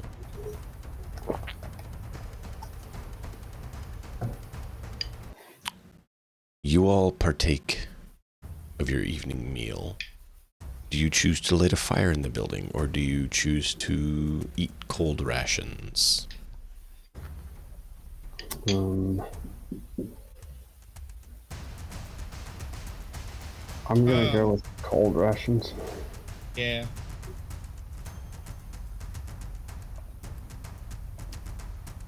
The less attention we draw to ourselves and less okay it's with bone that. chilling, the better. That's why it's a choice. So I'm assuming we have blankets or similar in the van if it's really needed. Well, most people, I think, actually, as part of their gear, may have gotten some. Oh yeah, I got a camp thing here. One second. I got a Inflatable bed and sleeping bag Yep. is pretty standard gear for a lot of things. In fact, tent and camping equipment is often put on the standard gear. Yep. That's what I've got. Tent and camping equipment for one person. So that would allow you to not need to be indoors, but then it's more visible. So my guess is you're using that to makeshift a area inside with your sleeping beds. Yeah. I'm closest to the door where I can see my van. Yeah, I figured Makes you'd probably find the closest window there or doorway. Probably window, since I think you probably would lock the doors and it'd be harder to see out of it.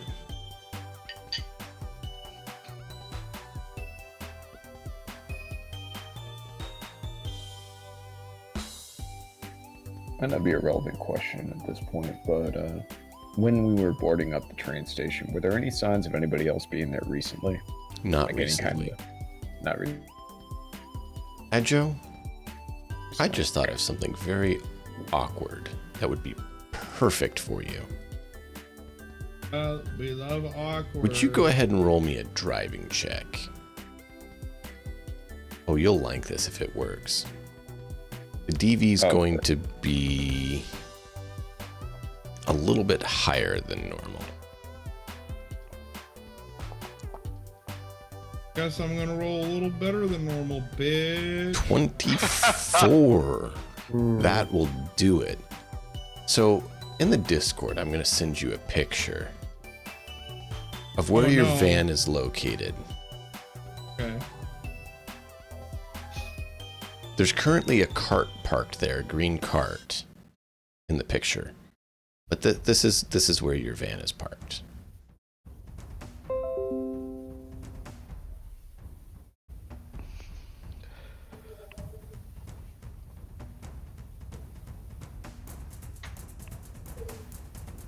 A position that it probably shouldn't be in because it's not what it was designed for.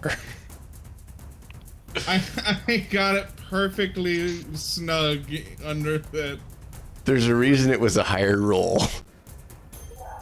I'm a wizard, Larry. Yeah, so you pull up underneath the overhead where it's supposed to be coverage for people to walk. And you're like, no, I want my van to be protected and covered. So you squeeze right in there where it's literally like nearly scraping the mirrors and everything. And you're like, yeah, that's the way I do. And you literally pop out and slide right inside the door. And you literally, from the window, can see your driver's seat. So you move a table over there and park it so your top eye, when you're laying on your side, is just over the rim of the table so you can look into your car's driver's seat. hilarious. Just the top Okay. eye. I just like peek. Good. Yeah, so you guys see Adjo go into that other room and kind of set up his place to camp there, right in front of that window looking at the van. Man, I love Google Maps for being able to do something like that. Otherwise, I wouldn't have been able to, be like, well, what does it actually look like? I mean, yeah, it's a post-apocalyptic rundown version of it, but the structural component is still the same, right? Close enough. Exactly. All right. Well, that was fun. Sorry. I like sometimes pulling off Okay. weird random stuff like that is like, wait, what? But it fits so good.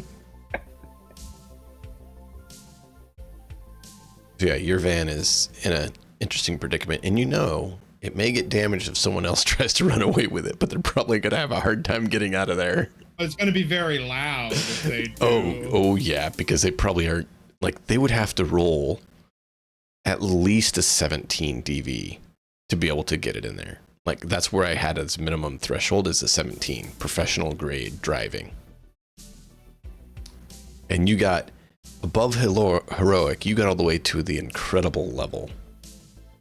Not quite legendary, but yeah, so you're like right in there. For anyone, like, you know how to get out of your car. Other people don't necessarily know how to slide in and out of the seat as well, so it would actually be hard for them to get in. They probably would bash your door a bit trying to get in, making noise, which would wake you up, and then proceed to try to get out of there while you're staring at them. And then proceed to use your chopper. But that would be after that. Anjo just busts through the window, chopping the nearest unfortunate soul. It's like the Kool-Aid Man. Oh no! Oh no! And then here comes Adjo busting out. Oh yeah! Perfect. Simultaneously, both of those things at the same time. Right? To you, it sounds normal. To them, it sounds the harbinger of their nightmare has arrived. Oh. That's great. All right.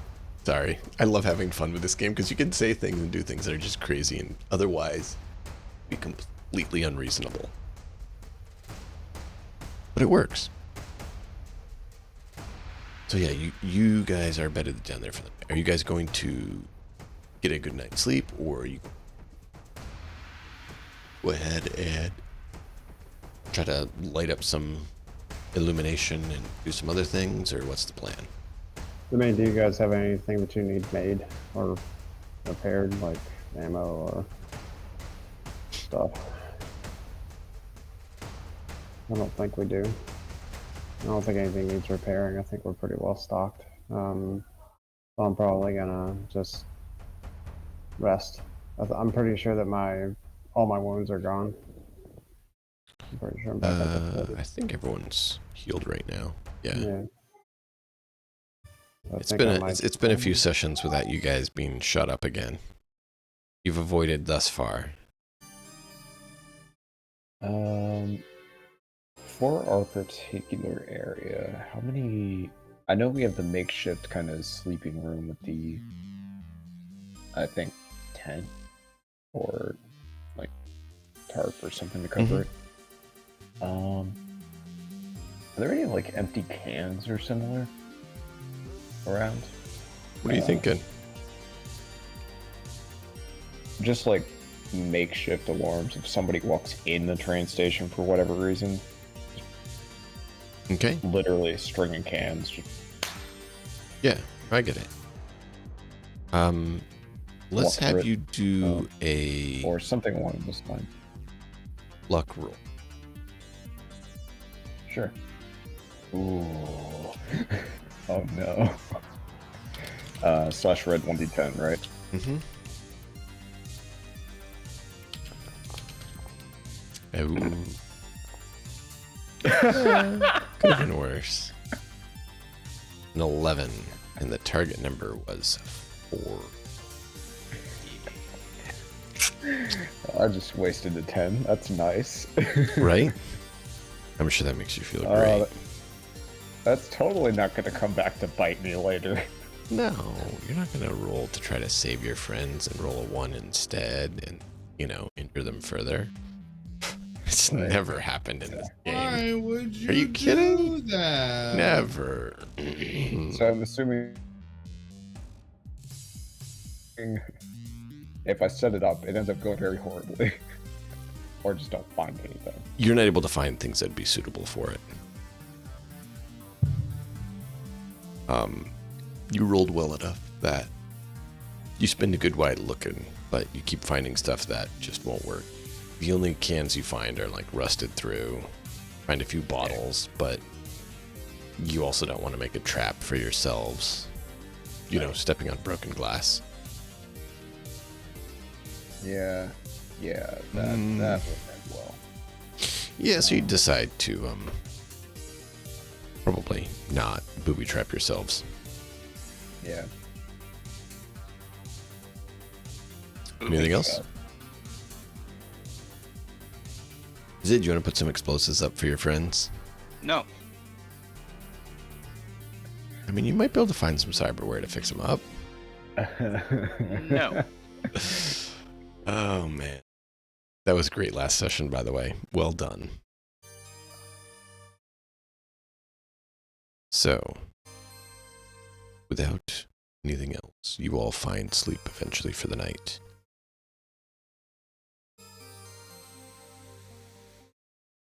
However, Sid, I think you have the highest perception, right?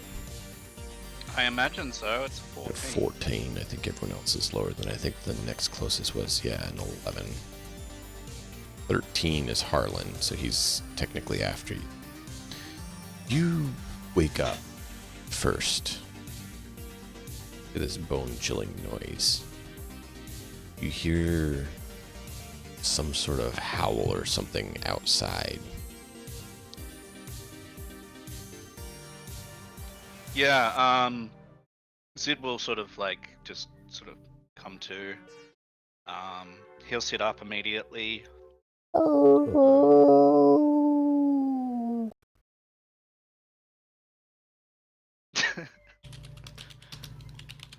I imagine that he's, relatively close-ish to where Blackstone was sleeping, and he'll sort of roll over in that direction, and he'll sort of just put his hand on Blackstone's sort of shoulder and just be like, "Hey, CHOOM." Yeah. Sorry to wake you, Blackstone's man, rudely but, woken from That's his fine. wonderful sleep. there seems to be some sort of creature outside. I think we should wake the others. Okay. As you turn to do so, Harlan's awake. Because he Was caught. his you heard hyper it. hearing on? I don't know that his hyper hearing would be on, but he does have a good perception. So he'd be the next one to wake up. Meanwhile, I'm just cuddling my cleaver. Touch my phone. Touch it. Touch it. Let me chop your arms up.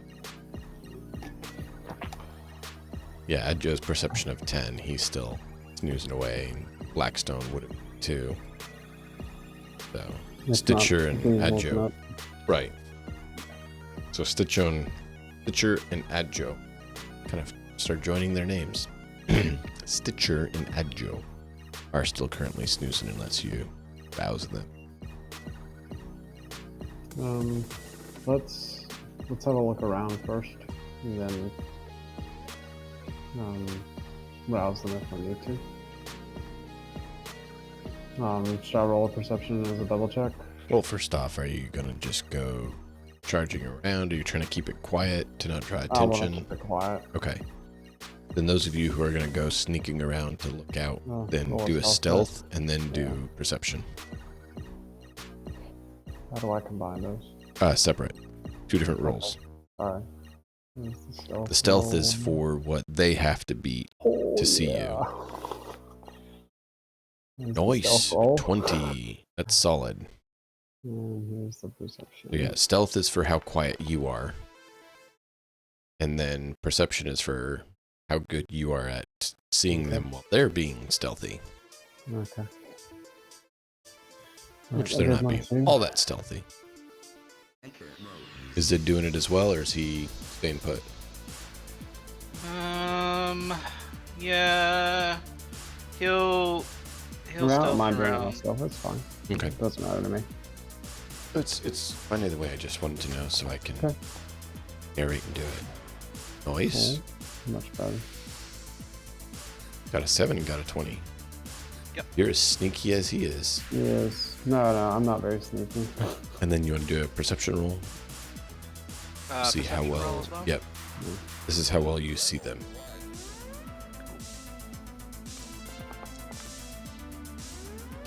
Damn. 20. Nice. So, what Blackstone gets, we'll go with that first. Because he got the lower roll. Not a penalize, it's just so he knows what he Yeah. gets first, and then we build upon that for the next. Sure. You see some dog-ish shaped creature, you're not sure exactly. But its eyes are almost glowing, you're not sure. Ish, but you see these red eye sniffing around.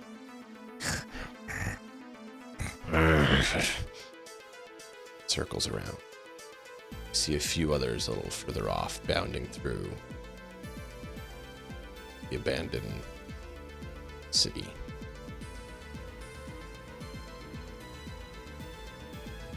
Zid, you heard nightmarish stories about tampering with creatures.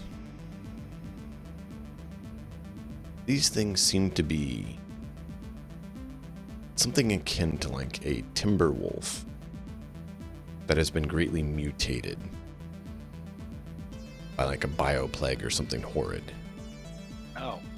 So they have like exposed muscles and they're like excessively muscular and their eyes have some bioluminescence to them of red. It's a hunky werewolf. No. And well, they still run on all fours. Like they are dog-ish. They're I just. know, I'm being ridiculous. No, I know. They're just.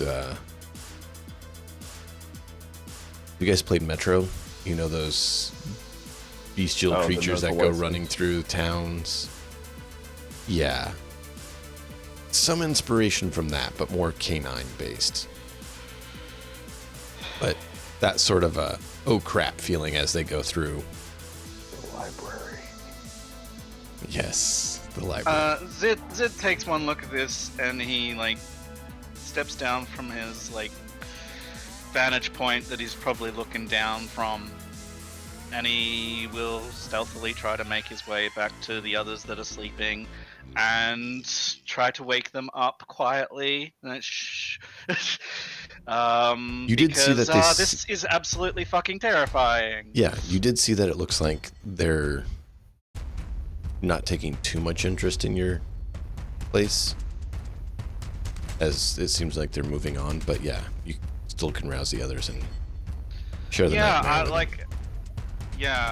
I'm despite the fact that it does look that way, you know, they could circle around more. They could. You know, whatever. I haven't rolled for that. So Zid, you know, he will wake everyone up. He just, you know, shakes you quickly on the shoulder. He'll put his, you know, he'll just be shh. There's creatures around, but they may not have noticed us. Just get up quietly. It may be nothing if they bypass us, but just you need to be ready for anything. They're You're fucked waking up. Stitcher and Adjo. I think think he yeah, said he yeah. would, both of you, yeah. He would go around. Adjo just looks at you and in the quietest voice he says, "Man." What did you say? He's like, Oh, Your microphone cut out, yeah. did they fuck up my van? no man. they're just, well, not just, but they're strange dogs with glowing eyes and. Ajo has his muscle. gun out and he's watching the van. Ajo, as you're watching your van, you see a set of red eyes peek over your van as this bestial, massive dog creature like puts its paws on your car, your van, and like.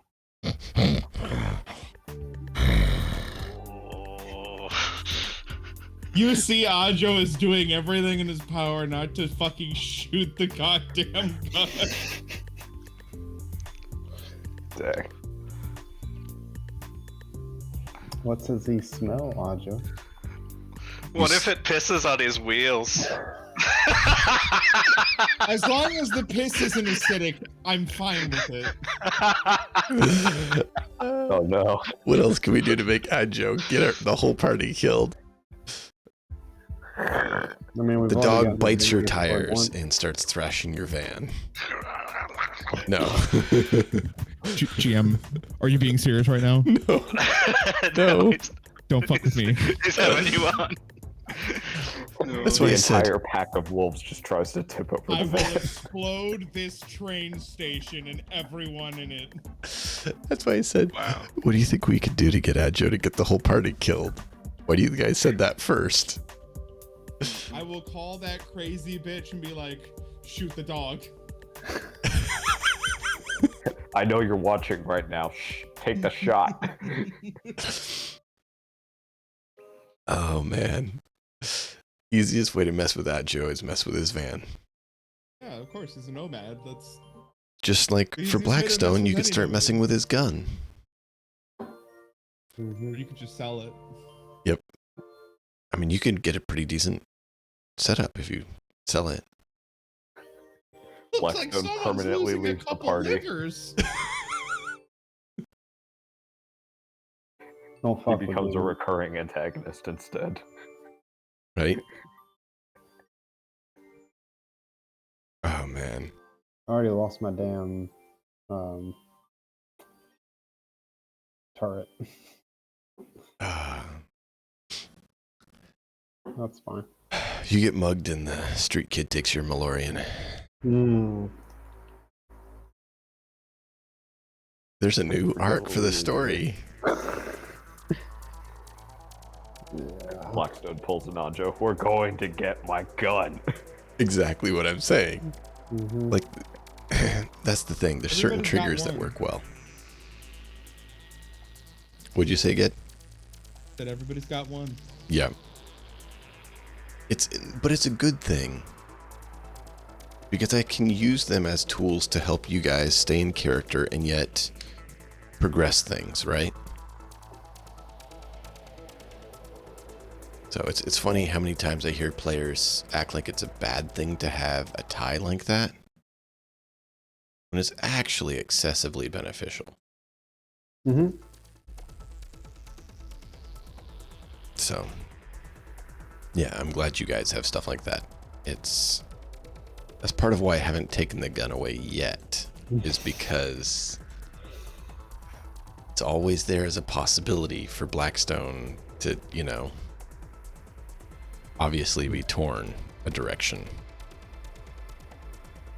So, the look on your face, though, Gedwin, with the whole dogs on your van, that was good. Got So the yeah, wide eyes. he slowly backs down after a while as he can't seem to find the fleshy bits that put stink on the van, and goes off.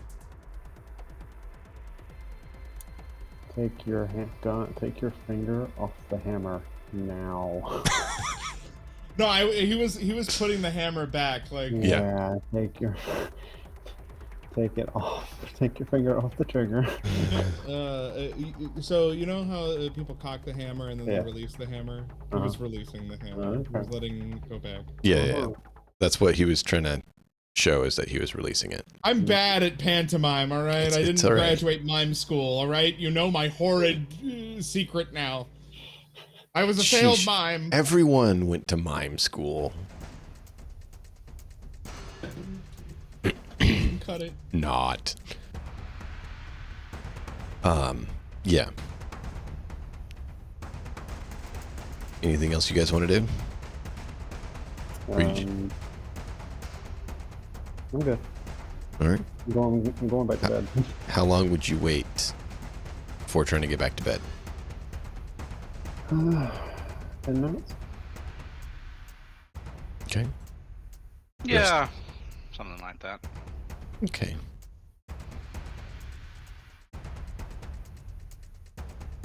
Eventually you all go back to bed. And then the sun starts coming up.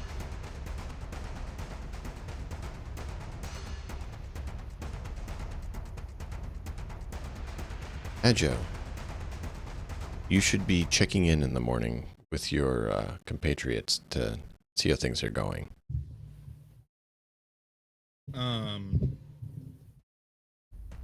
Which compatriot? Oh, right. Your band members. So yeah, I call in on the walkie.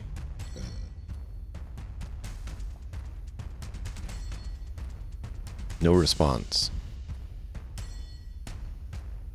Because nothing's ever simple. I sit there probably calling for like 5 minutes.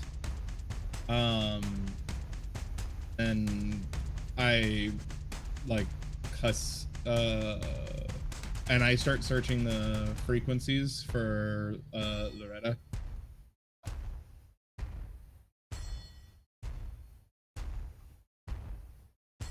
Eventually you find 2 signals that you're able to pick up.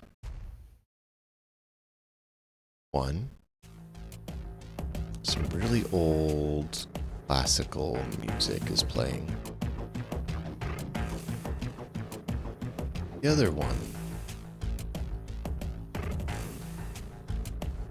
emergency responders radio. An attack has been held at Santa Rosa base. Assistance is appreciated.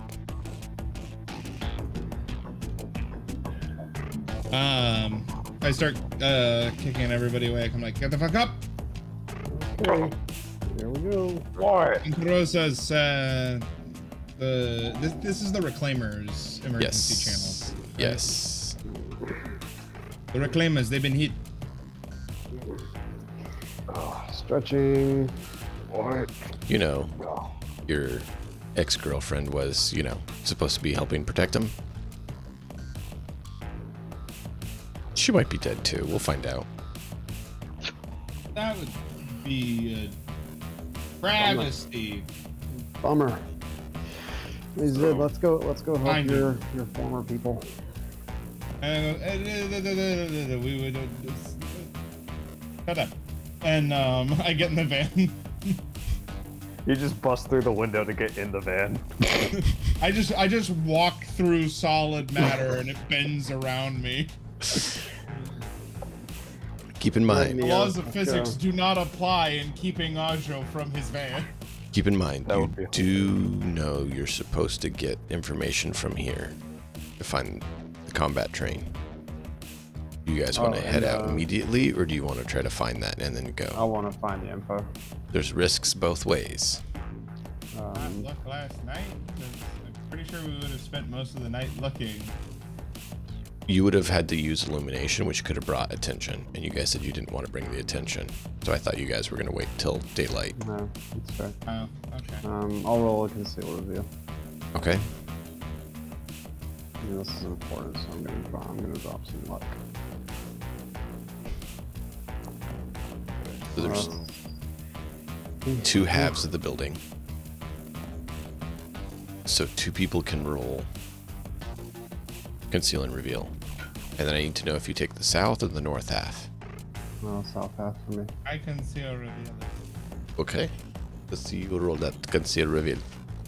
And see how well you do. I don't even think Ajo would be looking for that at the moment because No, I I'm think worried he'd about be heading the to the moment.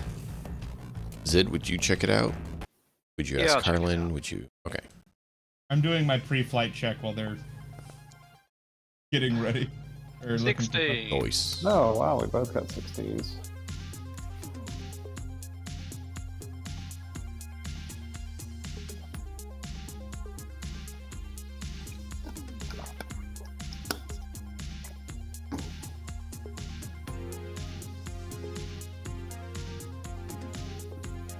So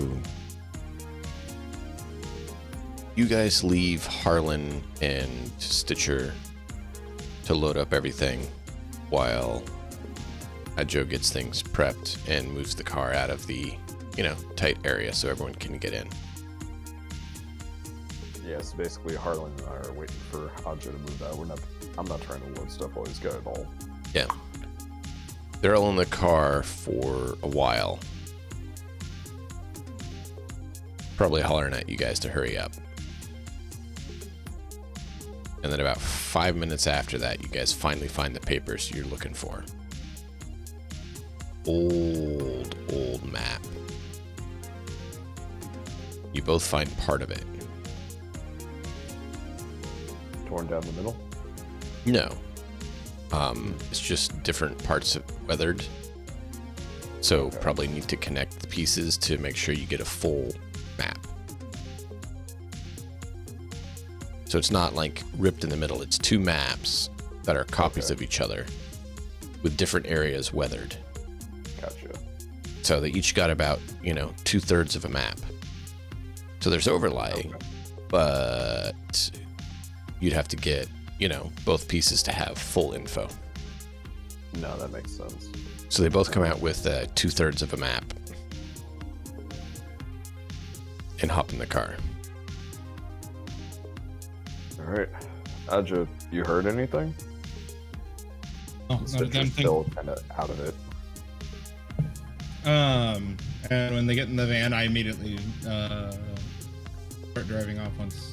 Roll a driving skill, because I take it you're probably trying to drive a little quicker. Yeah. I mean, she might not be your current. But you still seem to how do care. I use luck? You should be able to click it when you roll. So say drive land vehicle, and then you have spend luck. And you just click in there and put in how much luck you want to spend of your 6 luck. You spent 3 luck and got a 24. Wow. 24. Jesus. I'm making this bitch dance on quarters. Basically, who's been in combat vehicles before? This is more of a role play question than and background question than anything else. Me. Yep, I know Adjo. I'm asking the other 3. I know I'm being a little shit. Stitcher, I don't think it makes sense for him to have been in combat vehicles, at least not like this. Right. The Maybe like closest that Zid has had is when he's been bundled into a car against his will. How much did that happen? It might have happened with a gang and might have happened with a corporation. So Okay. at maximum, like probably twice, maybe 3 times in his life. Okay. But yeah, like he wouldn't have seen the inside. He would have seen Right. like the.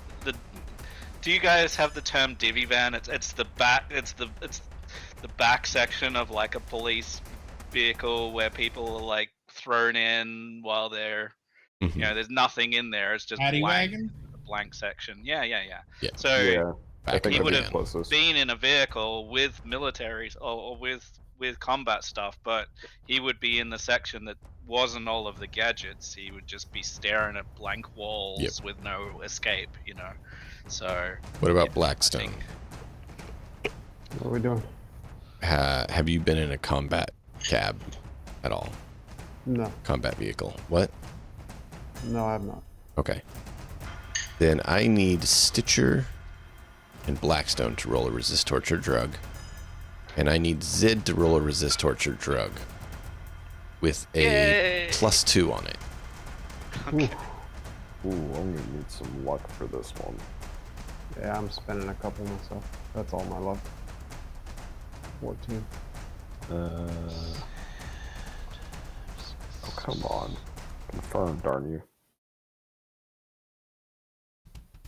Luckily, it wasn't too low. We'll see how it goes. All right, so this is going to get a little bit unpleasant. Just a warning for anyone who has sensitive digestive tracts. Yeah. None of you are ready for this. Ajo goes creeping down the highway at ludicrous speeds, just shy of Plaid, and tilts the This is immediately what was going in my head. and tilts the van on its side and like literally like drives on an angle on some vehicles and stuff and just is absolutely making you all wonder how many marbles he's lost. Whole bag. Maybe 3 I bags. also realize I haven't really been driving this entire time. I'm just like, I need this. This is pod racing. Now this is driving. Stitcher. Blackstone. Mm-hmm. If you communicate with anyone today and have to roll for any sort of persuasion, if you're any sort of personal close dialogue with them, you're going to take a -2. Okay. Because you nearly redecorate Ajo's car. You just barely hold on to it so that he doesn't decapitate you. If they would have gotten below a 9, they would not have known better. Projectile vomited everywhere. It's like, and now I have to paint it red. Right? So, yeah. If they got a 9 or under, I was going to have it be where they lost it. Ugh. This is worse than the last time I was on a boat. Right? Yeah, so you guys like choke it back down because you know you don't want to lose your head. But yeah, Stitcher's finding the nearest thing he can grab onto and is just like clutching it for dear life or something. it's burning. Anything. Mm-hmm. Zid, you hold it together because it feels somewhat familiar, but it gives you a bit of a flashback to I know, when you were thrown in and just, you know, raced across town. But you hold it together. You're able to maintain it. You just have a slight like, yeah, that's what racing in a vehicle feels like. I'm usually in the wrong end of this. Ooh.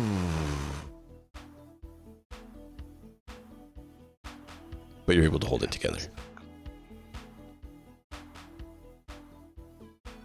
Ajo. It took you a good, what, hour 3? Forgot the exact calculations I said. To get from the base camp over there. I mean, you make it in like 30 minutes flat. Because I'm a pizza driver, bitch. Yeah. So instead of, you know, driving safe speeds of, you know, say 35 miles an hour, he's popping it at a good, you know, 70, Yeah, I was gonna say 80 miles an hour. Mm-hmm. You know, as much as he can, and, you know, literally, like I said, tipping it and like racing along other vehicles and everything. Not safe or recommended maneuvers for anyone to try.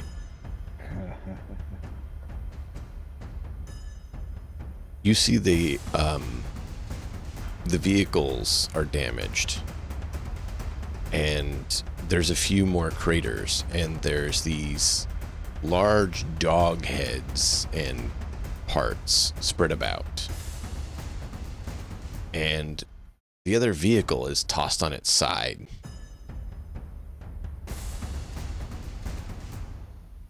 But it seems like the beasts have departed for the time being.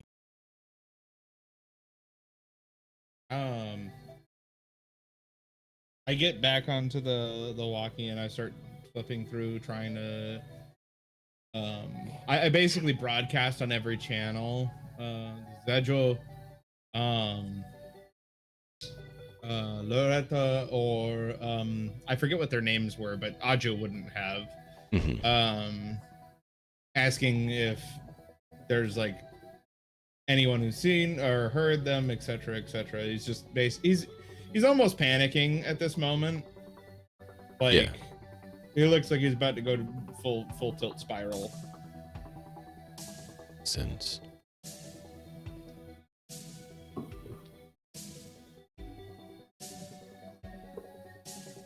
that's the document I was looking for. So, Click is the guy who drove the other truck. And Knockall is the call sign of Zid's contact. And of course, Loretta is your Lady Fran. On the channels, you get nothing.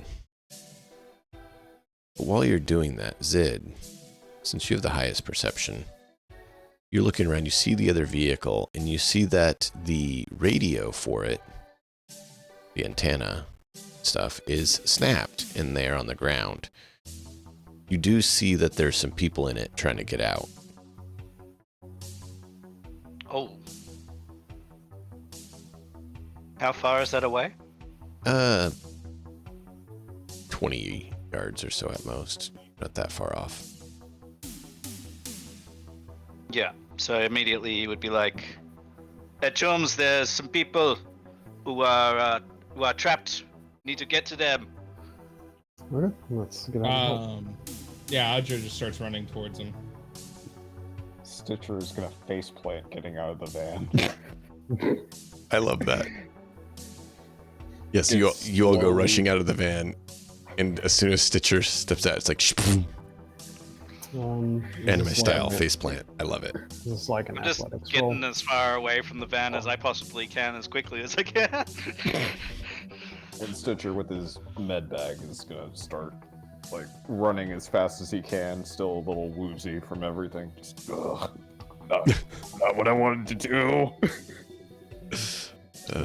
DM, is this an athletics roll for helping? I mean, you can if you want. It's mainly just right now narration. Okay. Because it's not a pass or fail. Ah. It's more giving everyone a chance to see like what they're doing, how quickly they're responding. I'll roll a 17 athletics. There you go. Are there on the vehicle itself, as we get closer, are there any like smells of leaking fuel or smoke, anything like that? Roll perception. Got it. And I probably take an L on that because of everything going on. God. I'm gonna look for like ooh, nice. 23. Not bad. Being completely out of it. You look for what? I'm gonna look for like tools, a tool that I can use for leverage, like just in case we need to actually break in or whatever while he's like looking about. I'm looking for specific leverage tools. Probably something to break the conceal glass reveal. in case there's glass. Oh yeah. 26. So you look at the windows and you see they're bulletproof. So you're gonna have to use something quite hefty to break them. The easiest thing would be to get the vehicle back upright so the doors could actually open. But that's not an easy feat. This thing is a massive truck. Sadly, I don't have a winch or nothing, and I don't even think I'd be able to pull it with a winch. That's where creativity comes in handy. However, you might be able to devise an explosive to pop it. The problem is it's risky.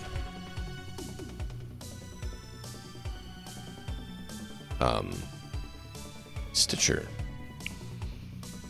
you smell the smell of detonated explosives, but luckily no fuel or sparks of that sort are happening. So you're like, okay, we should be good on things exploding unless we cause it. Right. We can actually get up close and be helpful instead of having to turn. You notice the vehicle, it's good that it was armed because the plates are scratched. Not super deep, but they are scratched. Okay.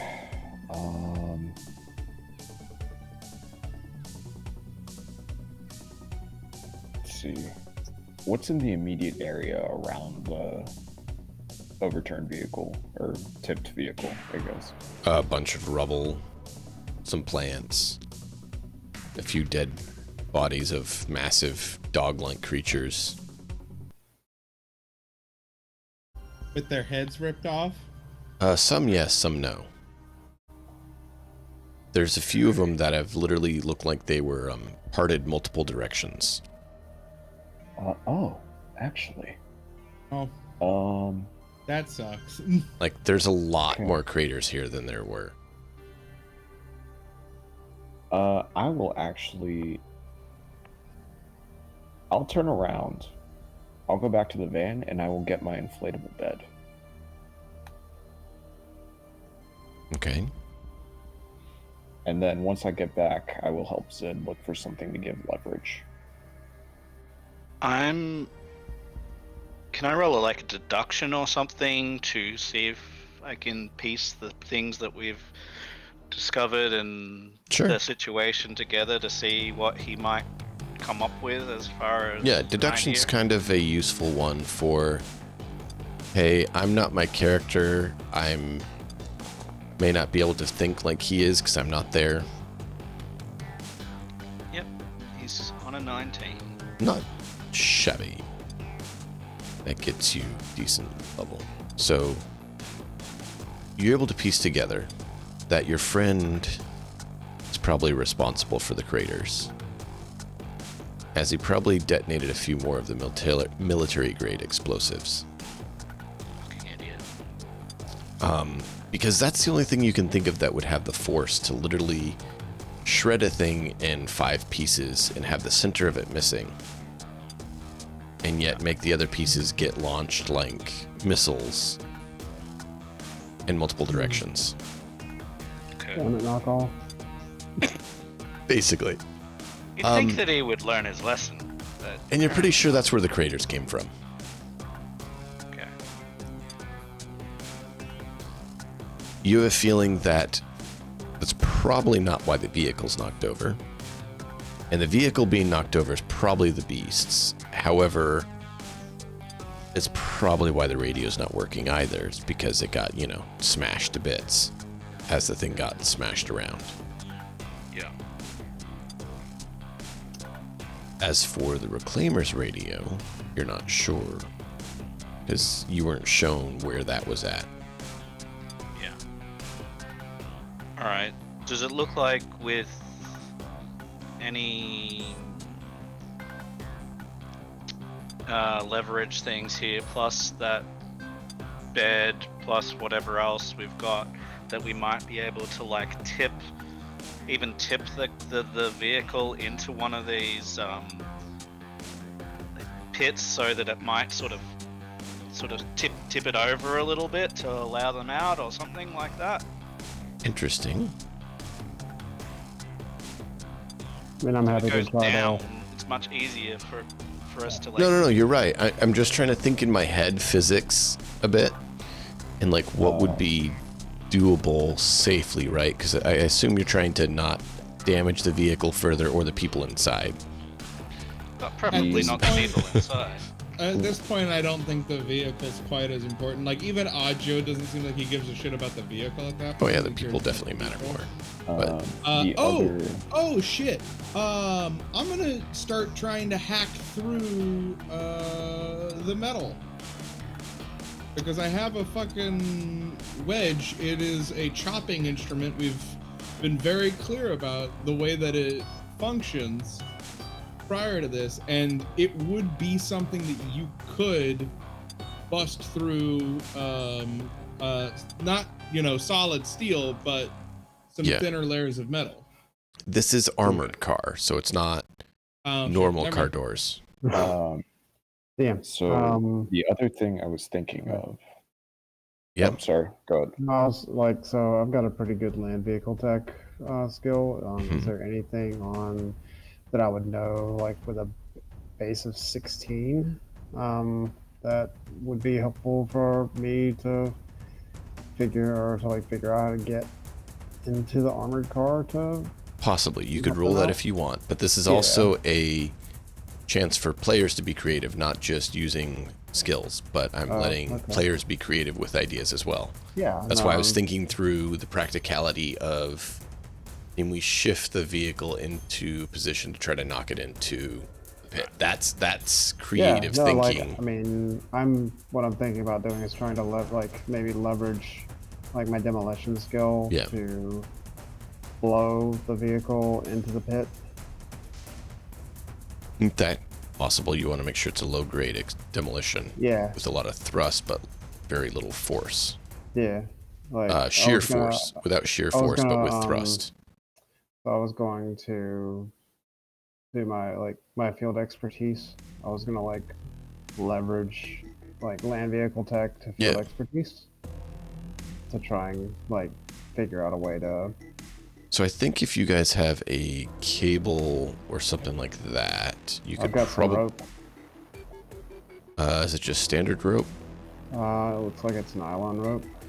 Nylon rope. That's Yeah, low strength. yeah, it's not very strong. Let's see. Well, So you probably, admittedly. Hmm? Oh, go ahead. if you got something, let me know. Yeah, what I was thinking with the bed was, if Zed can find a leverage point to crack open the door, use the inflatable bed to kind of force it open. Once it's wedged in, get the inflatable bed inside, and then kind of pop it from there.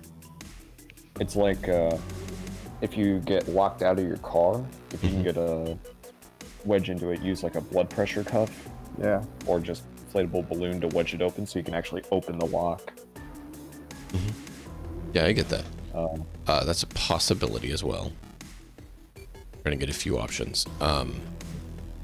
You do know this is a industrial area. You might be able to search for cable or something, but you are going to need something more than nylon rope, probably to shift the vehicle. Unless you want to basically push it with Adjo's van.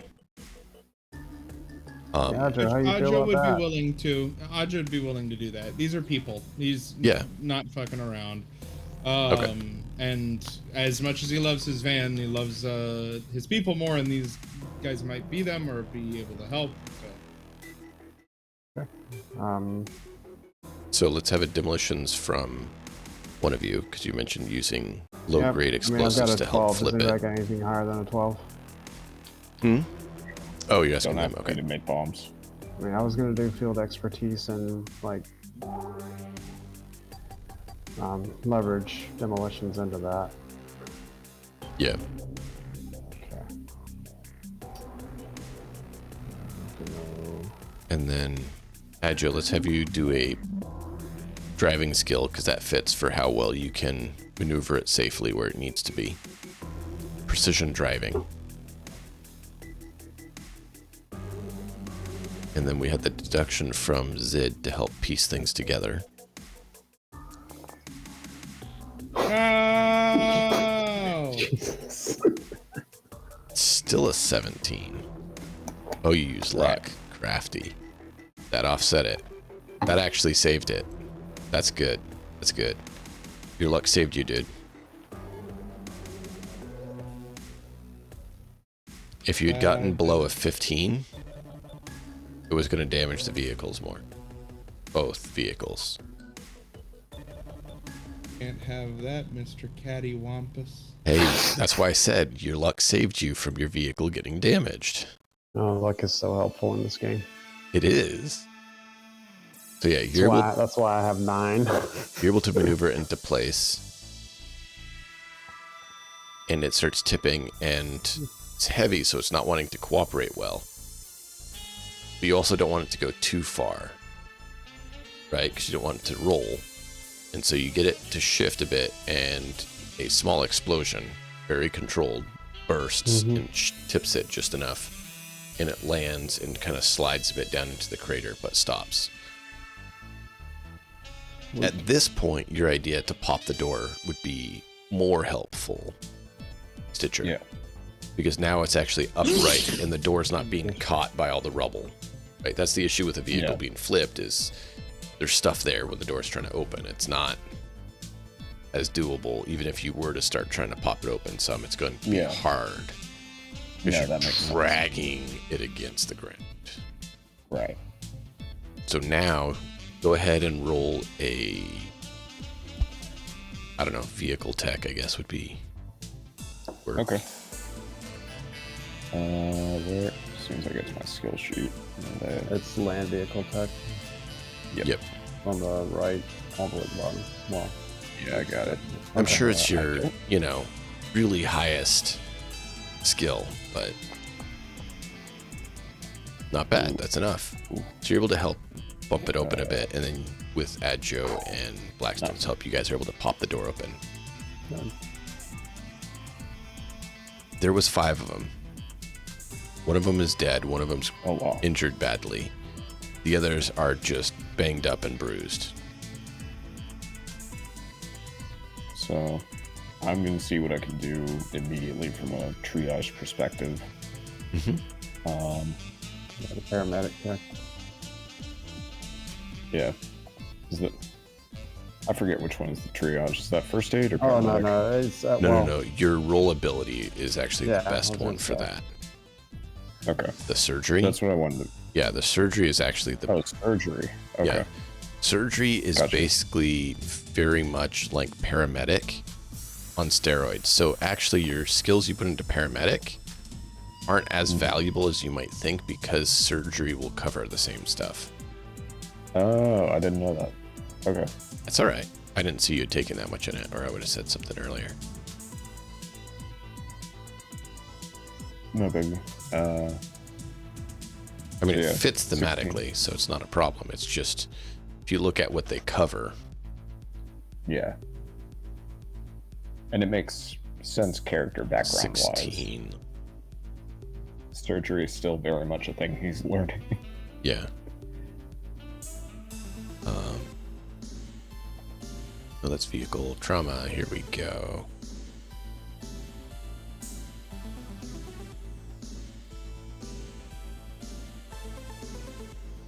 I'm just looking at the DVs here. Give me a... Sure. Okay, yeah, so you got a 16. Yeah, that passes. You actually needed a 15. You saved this guy's life.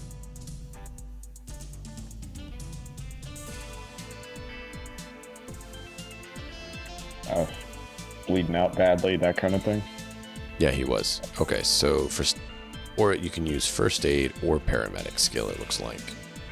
That stabilizes him. Okay. I'll do... Then to actually do more, you'd need surgery to start doing, kind of helping the repair and stuff. And so, since you use surgery, I'm counting it as though you stabilize him, but you also patch him up a bit. Gotcha. So you don't need another roll from me, or you do? No, that's all right. Okay. So the needed skills for healing skills, Cyberpunk, are Cybertech for any cyberware, first aid, stabilize wounds, paramedic, and surgery. So Gotcha. surgery is used for treating most deadly and critical injuries. Okay. So when you take a critical injury, you tend to need surgery for that. Yeah, that makes sense. Some of them can be covered by paramedic, but not all critical injuries can be fixed by paramedic. That's why Makes surgery sense. is important. Paramedic is used for stabilizing wounds, just like first aid, and for doing quick fixes. Gotcha. But so it can't surgery, actually triage. fix critical injuries. It can just do a quick fix, which is temporary kind of, let's help you get out of here so you can go to get a help. real spot. Right. Yeah. And that's where surgery is the real spot. Okay. And then first aid That is makes sense. just a quick band-aid. It's not so much for quick fixes on Yeah. critical injuries. So, first aid, paramedics, surgery. For in terms common of critical injuries, least it the can be most used for severity. quick fix, but you may need paramedic to quick fix most other critical injuries. Yeah. And then Okay. surgery doesn't quick fix injuries. It Yeah. fixes injuries. It actually treats the takes- injuries. Yeah. Time and Yeah. makes sense. But it also means that that is what's needed to make the actual critical injury go away instead of band-aid it. Potentially rearing back. Yeah. And then Cybertech, Yeah. of course, is used for quick fix or treat critical injuries done to cyberware. Yeah. And then you actually have to fix the Yeah, that makes cyberware with a tech. Now, only a med tech with surgery can install cyberware or uninstall cyberware safely. A tech fixes the cyberware. So Okay. that's why having both in the party is handy, because one will be able to install and uninstall the cyberware. One will be able to fix and modify the cyberware. So Kind you of both as need needed. each other. Okay. Make sense? That makes sense. Yeah.